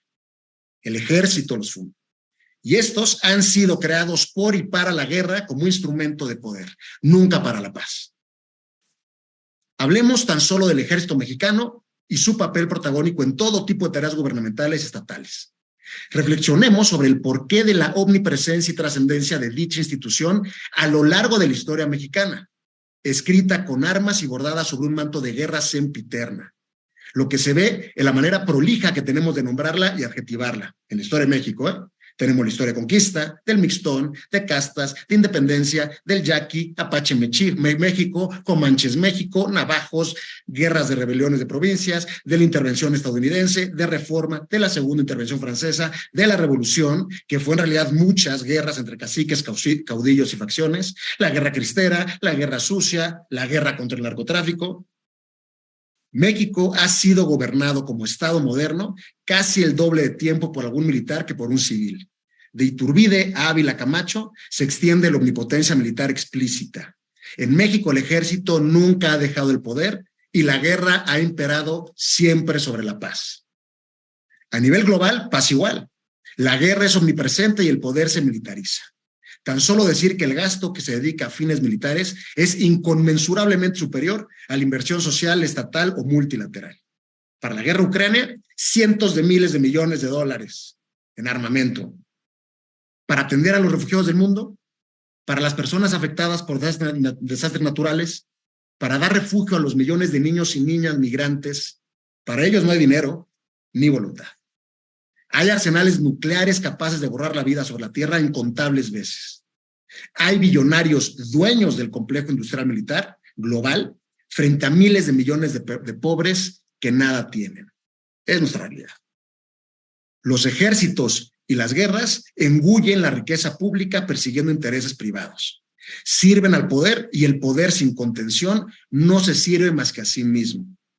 ¿Cómo sería un mundo sin ejércitos? ¿Seríamos capaces de convivir en él? ¿Podríamos dejar atrás la cultura de guerra que enaltece al héroe, al ejército, al pueblo uniformado y al soldado? ¿Podremos transformar y superar la economía de guerra que depende del conflicto sempiterno, del sacrificio de vidas desechables, como lo diría Achille Mbembe? ¿Podemos o podremos reconstruir el ideal cosmopolita partiendo de abrazar la causa antimilitarista y abolicionista? ¿Se podrá resignificar el cosmopolitismo como la bandera que haga frente a la cultura de guerra, que nos permita superar ese cinismo que mencionaba Daniel? ¿Queremos creer? ¿Creemos querer? Que sí. Ese, en resumidas cuentas, es la propuesta que les tenía preparada, que era mucho más amplia, porque Guillem me puso muy nervioso con esta invitación, pero decidí reducirla al máximo para podérselas compartir sin mucha presión. Tan solo me gustaría agregar que coincido plenamente en lo planteado por Guillem en cuanto a este sustrato mítico, mitológico, que significa el mundo en el cual vivimos y que por lo mismo nos tiene en un cierto vacío, dado que pues pareciese que estamos siempre en una simulación y quienes hacemos filosofía o desde la academia estamos pensando teóricamente desde un horizonte academicista completamente alejado de un compromiso real con ciertas causas, desde donde podríamos tener ciertas injerencias, aunque sean mínimas. De repente, como Daniel mencionaba a la escuela de sospecha, como diría Marx en su 18 Brumario, muchas veces falta más acción y menos reflexión, o quizá una acción más reflexiva, ¿no? Yo les agradezco mucho por su paciencia y por su escucha, y pues quedo ahora sí en sus manos para dialogar y continuar este rico encuentro. Muchas gracias. Al contrario, gracias a ti, Bruno, y fueron muy razonables en su manejo del tiempo, así que todavía tenemos bastante tiempo para justamente, como lo decías, Bruno, ¿no? Como entablar un diálogo. Y pues si les parece bien, les voy a volver a dar el uso de la palabra. Guillem me dijo que tenía bastante preguntas, entonces si quieres, Guillem, empezamos contigo y vamos a siguiendo pues el orden original, así que adelante. Y de nuevo, creo que había comentarios deshabilitados en el canal de YouTube, no sé si se pudo arreglar, pero de nuevo, las preguntas del público están más que bienvenidas. Adelante, Guillem. Bueno, gracias, Paulín. Pues, colegas, qué gusto escucharles y pues me surgieron algunas inquietudes y las quiero compartir. Claro, son preguntas muy ambiciosas, pero bueno, ahí van. A ver, en relación con Daniel, me gustaría, o sea, creo que al final entraste un poco en la respuesta al cinismo, ¿no? Pero no sé si podrías desarrollar un poquito más sobre cómo, ¿no? La pregunta de Lenin, ¿no? ¿Qué hacer? O sea, que finalmente, ¿cómo lo manejamos todo esto, ¿no? Porque sí es muy potente este cinismo, ¿no? Y luego, para ser un poco o muy provocativo, José, si me permites, ¿no? Nos planteabas estas ideas de Tomás de Mercado, ¿no? Alguien, pues, evidentemente preocupado por el tema de la justicia. Y qué decir, ¿no? ¿Por qué? Bueno, esta es mi impresión personal, ¿no? Pues yo la puedo justificar, pero no lo haré ahora. Pero qué decir del silencio contemporáneo de la Iglesia, ¿no? Ante la injusticia económica, ¿no? No sé, ¿cómo se podría interpretar eso? Y finalmente, Bruno, me gustó también mucho tu texto, lo que planteas. Claro, empezaste como pinchando el globito, ¿no? Del fin del cosmopolitismo y cerraste un poquito más esperanzador, pero sí como que me recordó, ¿no? También como tú bien dijiste, al planteamiento de Daniel del cinismo, ¿no? Y también pues sí, ¿no? Pues alguien podría responder, bueno, pues sí, en realidad esto del cosmopolitismo es una fantasía, ¿no? Y es mejor que nos demos cuenta y dejemos de perder el tiempo y de generar falsas expectativas, ¿no? Y ya, pues, la realidad es que es un mundo de guerras y así siempre lo va a ser, ¿no? Y no hay forma de salir de ese bucle, ¿no? Entonces, también, ¿no? ¿Cómo le hacemos para ese tipo de...? Porque la verdad, a mí, cuando lo argumento, digo, pues sí, tiene mucho sentido, en realidad, ¿no? Pues las cosas son como son y si ves la historia, siempre ha sido así, ¿no? Siempre han sido guerras, la única diferencia es que ahora, pues son a escala regional, mundial, ¿no? Y antes, pues eran en el pequeño, la aldeíta o el continente o lo que sea, ¿no? En fin, pues serían mis inquietudes ambiciosas. Gracias. Daniel, ¿quieres Sí. empezar a responder? Yo, de hecho, también tenía como inquietud que decía Guillem, ¿no? ¿Qué hacemos? Adelante. Sí, bueno, pues muchas gracias por considerarme para comentarios finales. Sloterdijk habla de la filosofía griega de la insolencia, que va a estar pues expresada principalmente o únicamente en Diógenes, y le va a llamar el quinismo, ¿no? Y a mí me parece muy interesante porque dice él, sí es un tipo de cinismo, pero no es el cinismo de las élites. Y eso es lo que quisiera destacar. Él habla de esta variante subversiva contra la alta teoría, un poco con lo que mencionaba Santos, de decir, bueno, pues si vamos a hacer ciencia, una epistemología creativa para hacer ciencia puede ser explicando las cosas científicas, en nuestro caso, pues de las ciencias sociales, filosofía social, a través de un poema, ¿no?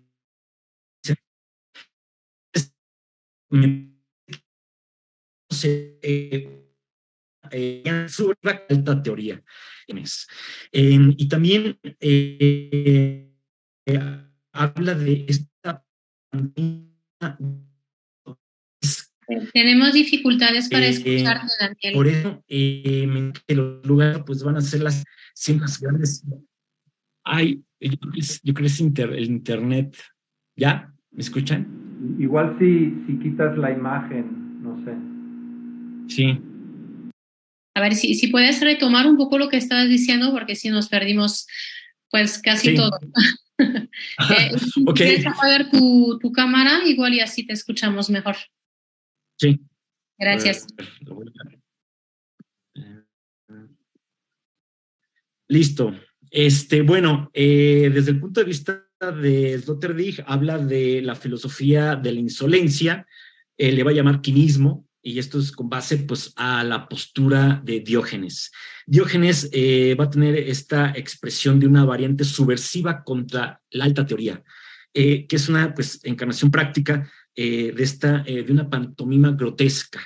Y yo lo que lo relaciono con Santos es que él propone esta epistemología más rica, que también no niegue las epistemologías del norte, científicas, las tradicionales, pero que sí que agregue epistemologías del sur, pero que sea de una forma muy creativa. Yo lo podría ejemplificar con hacer una explicación de ciencia social a través de un poema, por ejemplo, ¿no? Entonces puede ser que sea esta parte de ruptura al estilo, como dice Sloterdijk, pues de Diógenes, ¿no?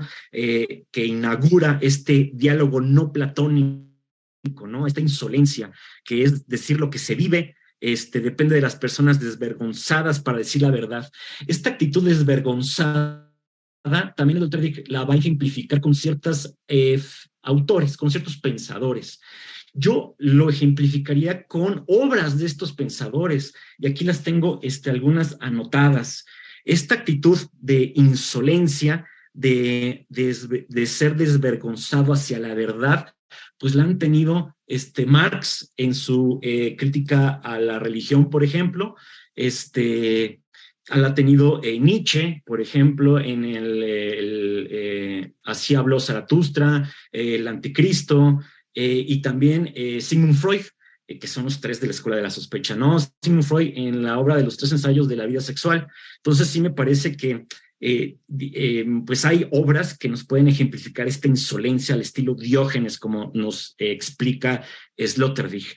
Y también menciona, pues es una reflexión plebeya, dice, y hay que destacar esta reflexión plebeya contra esta filosofía de la nobleza de Platón y Aristóteles, ¿no? De los hombres privilegiados. El cinismo da la pregunta de cómo se dice la verdad, da un nuevo giro, ¿no? Y aquí también va a mencionar de pasada, pero ahí sí yo quisiera destacar que son los lugares, hay lugares de la insolencia, que puede ser una ciudad, ¿no? Nosotros estamos en la Ciudad de México, hemos visto la creatividad de las protestas desde muchos años hacia atrás, desde que en los documentos nos puedan dar nota de las protestas del 68 para acá, esa creatividad, esa de la insolencia, ¿no? Y también el carnaval, menciona una actitud carnavalesca, las universidades, obviamente, y que tiene que ver mucho con la vida bohemia, ¿no? Lo que va a dar como ejemplos estos lugares de la insolencia. Y la vida bohemia la va a relacionar con la ciudad, ¿no? La vida en ciudad. Y pues también menciona que Diógenes no es más que la filosofía de la vida para tiempos de crisis, solamente bajo su signo es posible la felicidad en lo incierto.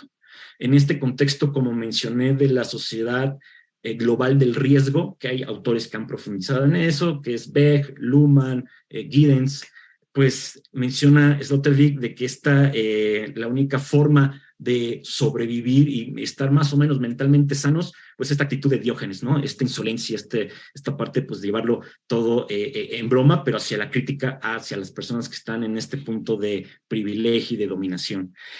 Ahí terminaría mi comentario. Yo tengo otro, aprovechando el micrófono, esta mención me hace muy interesante lo que destaca Bruno, y yo aquí recordé, como mi formación es sociológica, el texto muy importante de Norbert Elias, El proceso de la civilización, donde habla, pues, básicamente, el contexto es la Edad Media, de procesos civilizatorios, y que tiene que ver con la construcción del Estado, de una economía más regulada, tiene que ver con las leyes, tiene que ver incluso con este discurso de los derechos humanos.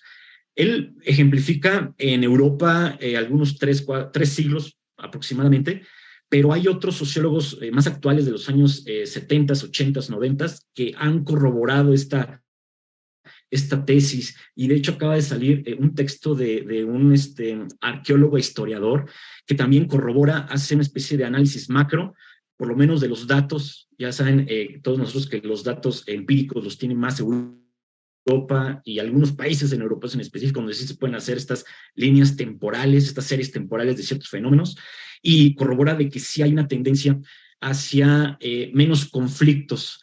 Lo que sí él destaca es de que, a pesar de que hay una tendencia a menos conflictos masivos armados, también el nivel de destructibilidad ha aumentado, ¿no? Y un claro ejemplo es la Segunda Guerra Mundial y las armas termonucleares, ¿no? Entonces, él menciona que paradójicamente ya hay menos guerras civiles que otros siglos, que hay menos guerras entre estados que en otras épocas, pero hoy en día sí es más fácil que la humanidad se extermine por una guerra termonuclear, ¿no? Que ese es uno de los miedos por la guerra en Europa.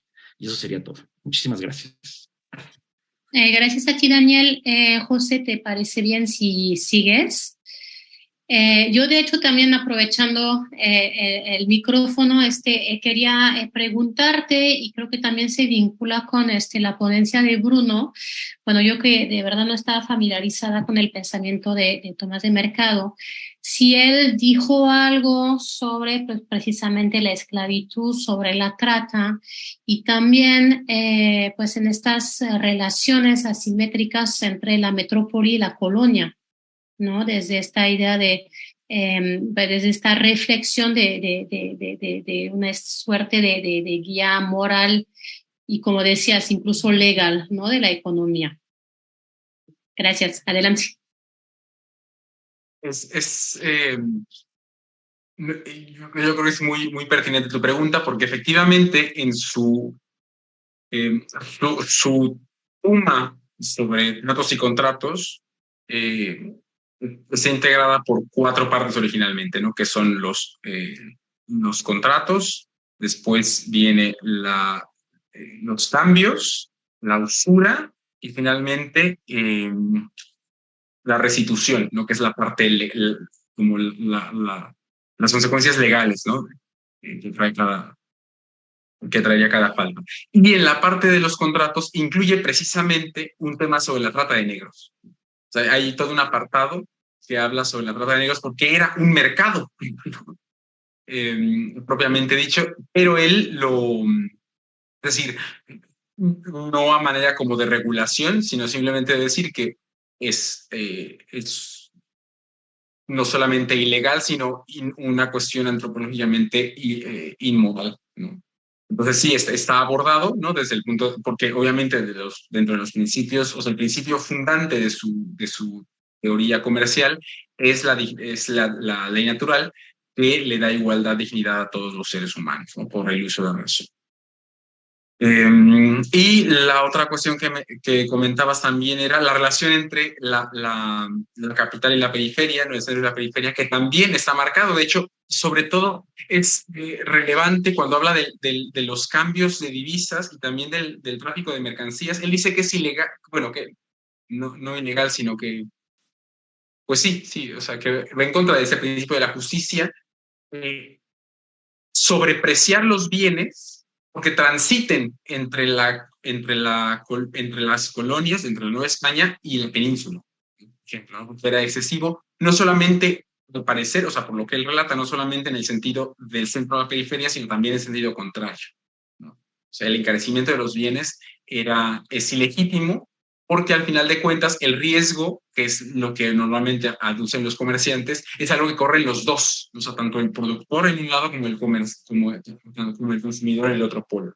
Entonces no se compensan. Entonces es interesante esta doble, cómo él aborda el tema entre esas relaciones centro-periferia.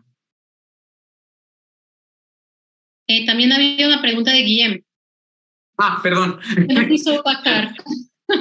¿Me podrías recordar la pregunta? Sí, ya sé que es muy anacrónico y no tiene nada que ver con tu presentación, pero ¿cómo interpretarías, por ejemplo, específicamente, ¿no? El Papa Juan Pablo II fue muy crítico con el comunismo o el socialismo histórico, más bien, pero como que sí no, como que se habla así tangencialmente de la injusticia económica, pero no hay digamos, esta preocupación moral por realmente generar o que se genere un modelo económico, al menos no se transmite, ¿no? Igual en las élites, en las discusiones privadas, ¿no? De la iglesia, la jerarquía, todo eso, igual hay esa inquietud, ¿no? Pero públicamente, no, en el discurso público me parece que está muy ausente, ¿no? No sé, ¿cómo interpretas eso? Yo creo que, bueno, hay una doble respuesta. Ahí sí ya me acuerdo lo que quería comentarte cuando escuché la pregunta. Yo creo que es importante hacer en primera instancia una distinción a nivel como metodológica, ¿no? Incluso como epistémica. O sea, la iglesia, ¿en qué piso está? Y desde dónde puede hacer una crítica y una propuesta para el mundo socioeconómico. Tomás Mercado hace un apunte en su saludo inicial donde dice que él, aunque es versado en derecho, lo hará como teólogo, ¿no? Entonces, él es consciente de que él nunca podrá abordar un problema social o económico como lo harían los expertos de la época, ¿no? Pero desde donde él está, desde su plataforma conceptual, sí que puede él elaborar una crítica y una propuesta socioeconómica en ese sentido, ¿no? Entonces yo creo que lo mismo nos hace falta hoy en día, ¿no? Porque precisamente la falta de autoridad que podríamos nosotros tener en las discusiones, bueno, nosotros digo, sí, como iglesia, ¿no? Que podríamos tener en un panel, ¿no? De discusión y de propuestas socioeconómicas, lo perdemos porque queremos jugar en arenas que no nos corresponden. Ahora, el sentido contrario está en que muchas veces, por ejemplo, en los grupos más conservativos critican al Papa Francisco porque en sus encíclicas y en sus declaraciones, precisamente él habla de alguna manera, tal vez no tan enérgica, ¿no? Porque él, hombre, bueno, no, es harina de otro costal, pero ¿por qué él se atreve a hacer recomendaciones sobre una economía que debe ser más justa, más humana y tal, si ya sabemos que eso no funciona, ¿no? Que es también la crítica de Juan Pablo II, ¿no? Es decir, yo viví el drama del socialismo y nunca más, ¿no? Debe de vivirse. Pero se nos olvida que la preocupación no es la preocupación de la iglesia o desde una reflexión cristiana debe ser no por una economía más eficiente, sino por una economía más justa.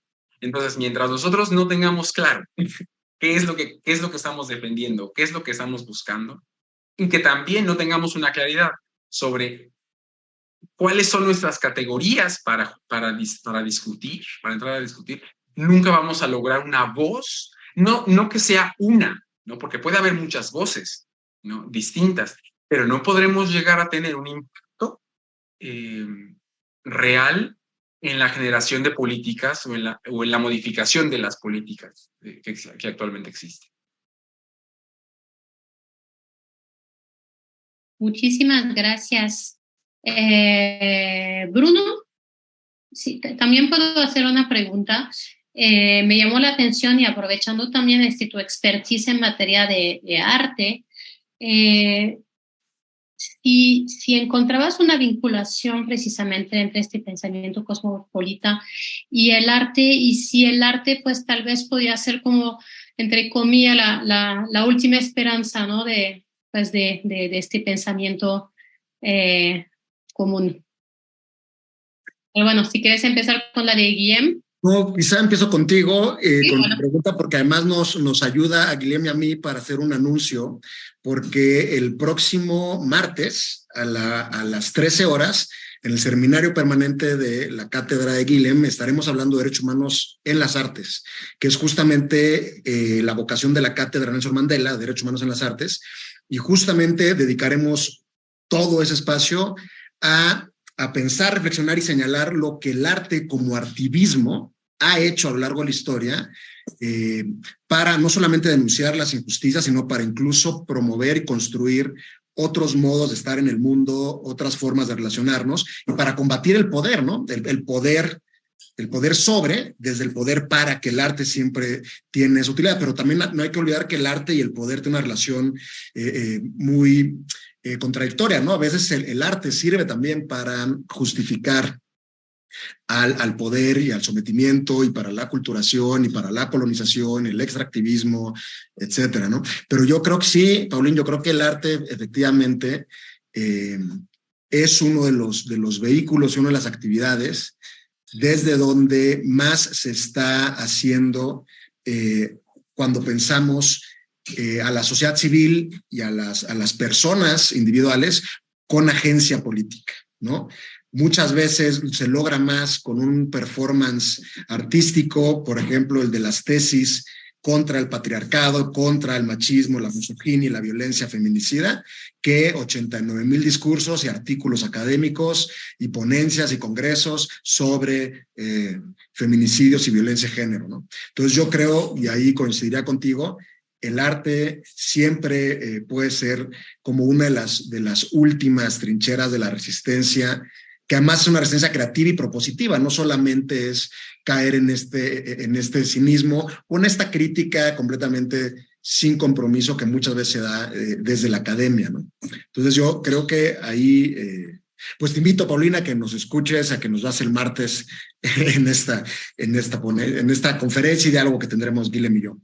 Y en lo que respecta a tus inquietudes, Guilhem, pues yo estoy completamente en la misma sintonía que tú, pero creo que justo lo que hay que hacer es, por un lado, ya no ser idealistas, románticos, ingenuos, es decir, ya no estar pensando desde las utopías, como tampoco ser cínicos, pesimistas y solamente pensar desde las distopías, sino más bien poner atención en las protopías, en lo que de hecho está ocurriendo ya en distintos lugares y latitudes del mundo, porque más no se trata de pensar epistemologías del sur, se trata de ver cuáles son esas, abandonar lo que Carlos Pereda llama el sucursalismo filosófico académico, que es somos kantianos, somos hegelianos, somos heideggerianos. Hay que dejar de ser sucursaleros en ese sentido, hay que también intentar tener una voz propia y sobre todo escuchar a las voces que empíricamente y fácticamente están haciendo algo en la construcción de mundos distintos y modos de relacionarse. O sea, pienso en las juntas de buen gobierno zapatistas de Chiapas, pienso en la experiencia del pueblo kurdo, que no tiene estados, que parte de una visión ecofeminista y anarquista incluso. Pienso, por ejemplo, en el pueblo tuareg, que también es antipatriarcal, que tampoco está pensando en un estado-nación con fronteras. Entonces, habría que ir viendo y poniendo atención a esas experiencias y defenderlas, ¿no? Sabemos hoy día que el Estado mexicano y el ejército, por medios paramilitares, sigue atentando contra esta otra forma de vivir y de relacionarse, que son las juntas de buen gobierno zapatistas. Habría que defender esa causa, ¿no? Y habría que visibilizarla. Por ejemplo, también pienso en lo que comentábamos alguna vez tú y yo, Guilhem. Ciudadanía mundial, imposible. Las mercancías tienen más derechos que las personas, ¿no? O sea, las mercancías pueden pasar fronteras sin problema, una persona no. Entonces, habrá que pensar qué hacer en términos de cómo realmente generar mecanismos, políticas públicas que den derechos a las personas migrantes. En México, hace poco, el 17 de mayo de 2021, hubo una reforma al artículo 30 constitucional, donde lo que se establece es que ahora es mexicano con plenitud, o mexicano, ciudadano mexicano, con plenitud de derechos, toda persona que nazca en el extranjero, hijo o hija de padre o madre mexicana. Esa reforma hizo de un plumazo que México ganara 20 millones de ciudadanos que viven sobre todo en Estados Unidos. Esto es lo que Tonatiuh Guillén llama México una nación transterritorial. Habría que empezar a pensar en la transterritorialidad de las naciones, y ya no los estados, las naciones, ¿no? Los pueblos. Y eso, digamos, es algo que ya, digamos, está concretamente establecido, como está concretamente establecido en los derechos de la tierra en la Constitución de Ecuador, ¿no? Es una forma de romper el antropocentrismo sin caer también en estos discursos vacíos, ¿no? O sea, en Ecuador la tierra tiene derechos. Si se encuentra un yacimiento petrolero, la tierra tiene el derecho a no ser explotada. Entonces, es cambiar también el foco y el fundamento de los derechos humanos. El fundamento de los derechos humanos ya no puede ser esta idea del individuo basado en el mito, en las mitologías judeocristianas, ¿no? El individuo además con una idea esencialista de la persona, ¿no? No hay humanidad posible si no hay tierra, ¿no? Entonces no es el derecho a un medio ambiente saludable para las personas, es el derecho a la tierra. Si hay tierra, entonces hay posibilidad de humanidad futura. Pero entonces el fundamento de los derechos humanos tendrá que ser un fundamento no antropocéntrico, ¿no? Y eso, digamos, ya está en Ecuador. Podríamos apuntar hacia allá. Podríamos apuntar también, se me ocurre en términos geopolíticos, México, en vez de ser militarista y militarizarse, podría y debería la sociedad civil, yo lo que creo es que habría que quitarle a los partidos políticos el poder.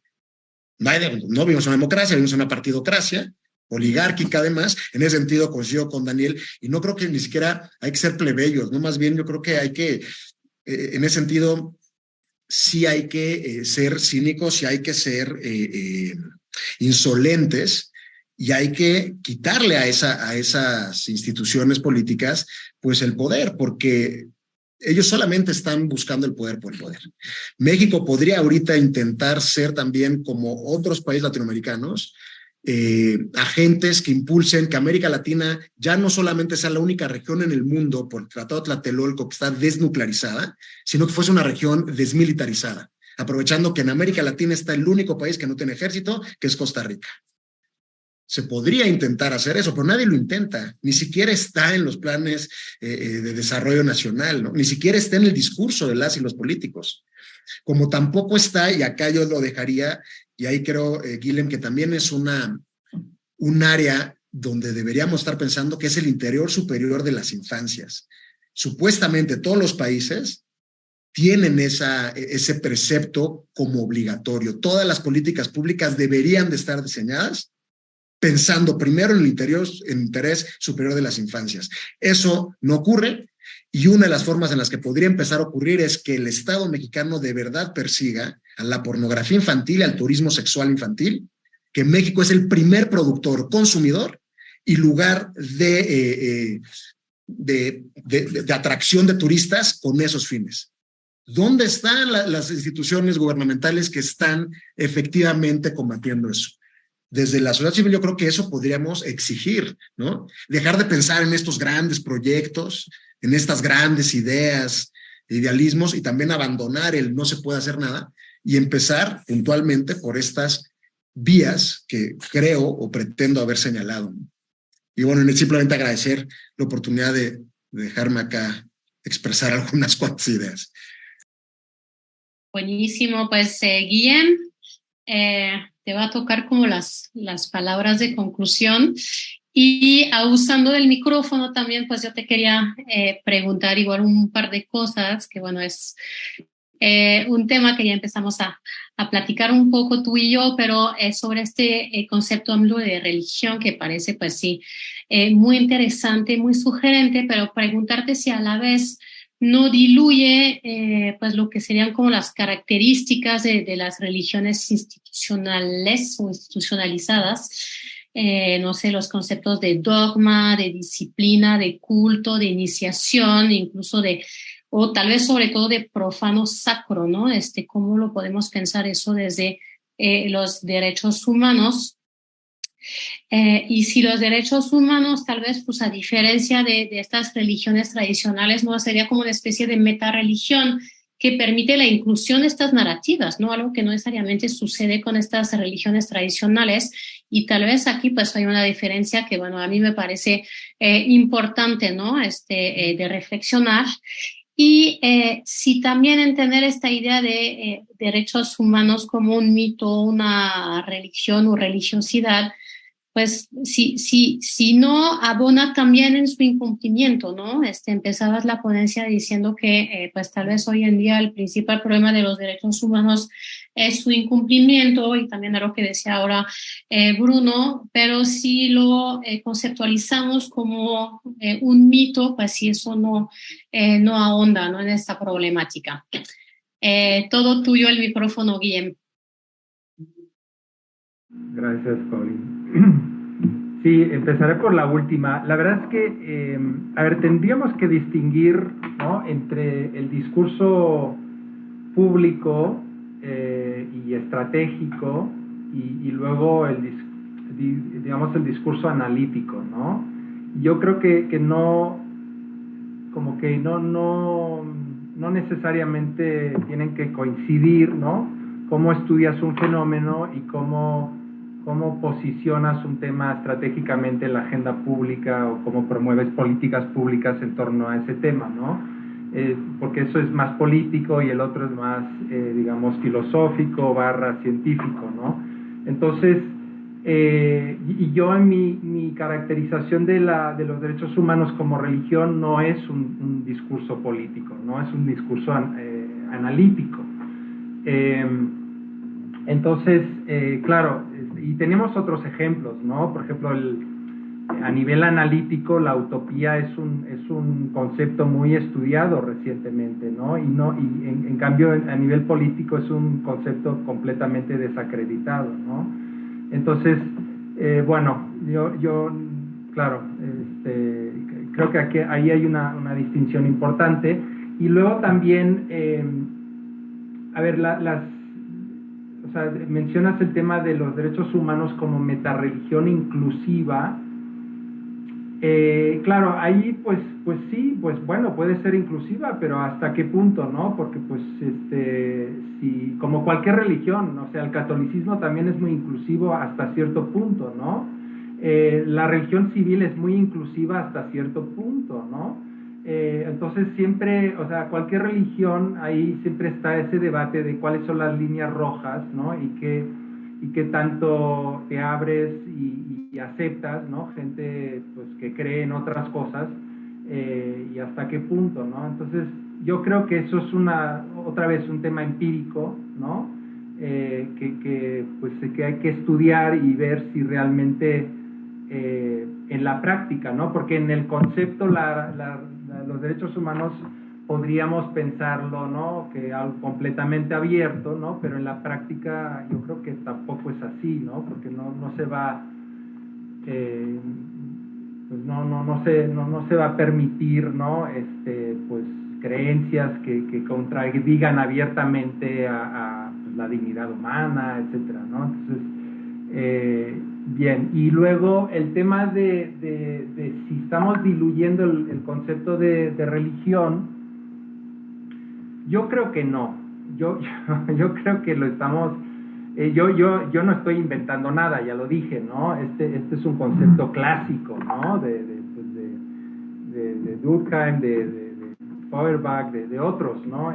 Yo no es que estoy presentando nada innovador, ¿no? Yo creo que se debe, pero me parece, y ahí regreso al discurso político. Yo creo que al discurso político, en sentido amplio, del Estado, pero también de otras, incluso de las mismas religiones tradicionales, le ha interesado, y esto no lo digo yo, o sea, ya hay artículos escritos que hablan de esto, le ha interesado estratégicamente, políticamente, posicionar la religión, definirla de determinada manera, ¿no?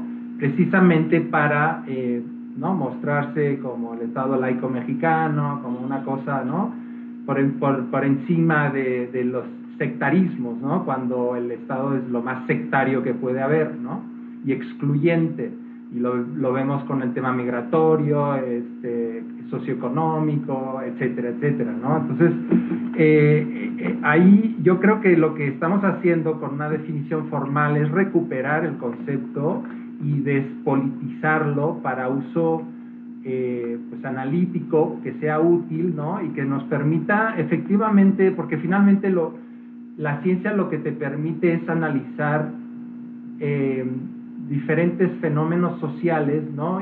Y entenderlos, ¿no? Y ver también cómo comparan y a nivel de teoría crítica, cuál de esos fenómenos te interesa promover, ¿no?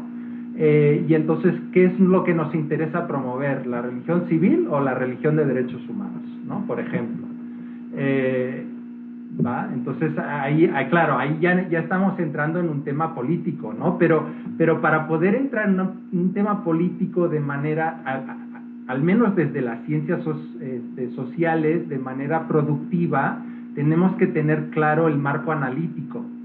Porque si empezamos desde la ideología, ¿no? Eso es un pez que se muerde la cola, ¿no? Entonces, tenemos que primero entender el fenómeno, si queremos, ¿no? Hacer política a partir de la ciencia, como apuesta, como, ¿no? Dice la teoría crítica, ¿no? Pero primero, pues, hay que despolitizar de alguna manera, no completamente, porque nada puede ser completamente despolitizado, ¿no? Pero de alguna manera, lo más que se pueda, los conceptos para poder luego instrumentarlos en cierta dirección. Bueno, lo dejo ahí, pero ya es la hora. Muy bien, muchas gracias. Hubiéramos podido seguir hablando mucho más, pero pues ya se nos vino el tiempo encima. Agradecerles mucho a todos, José, Bruno, Daniel, Guillem, fue una mesa muy interesante. Bueno, yo aprendí muchísimo, estoy segura que el público también, y bueno, la magia de Internet también es que pues todos podemos volver a seguir esta mesa de discusión que estará colgada en Internet. Así que bueno, pues de nuevo, muchas gracias y felicidades. Gracias, hasta luego. Gracias. Muchas gracias. Gracias, Guillermo. Bye.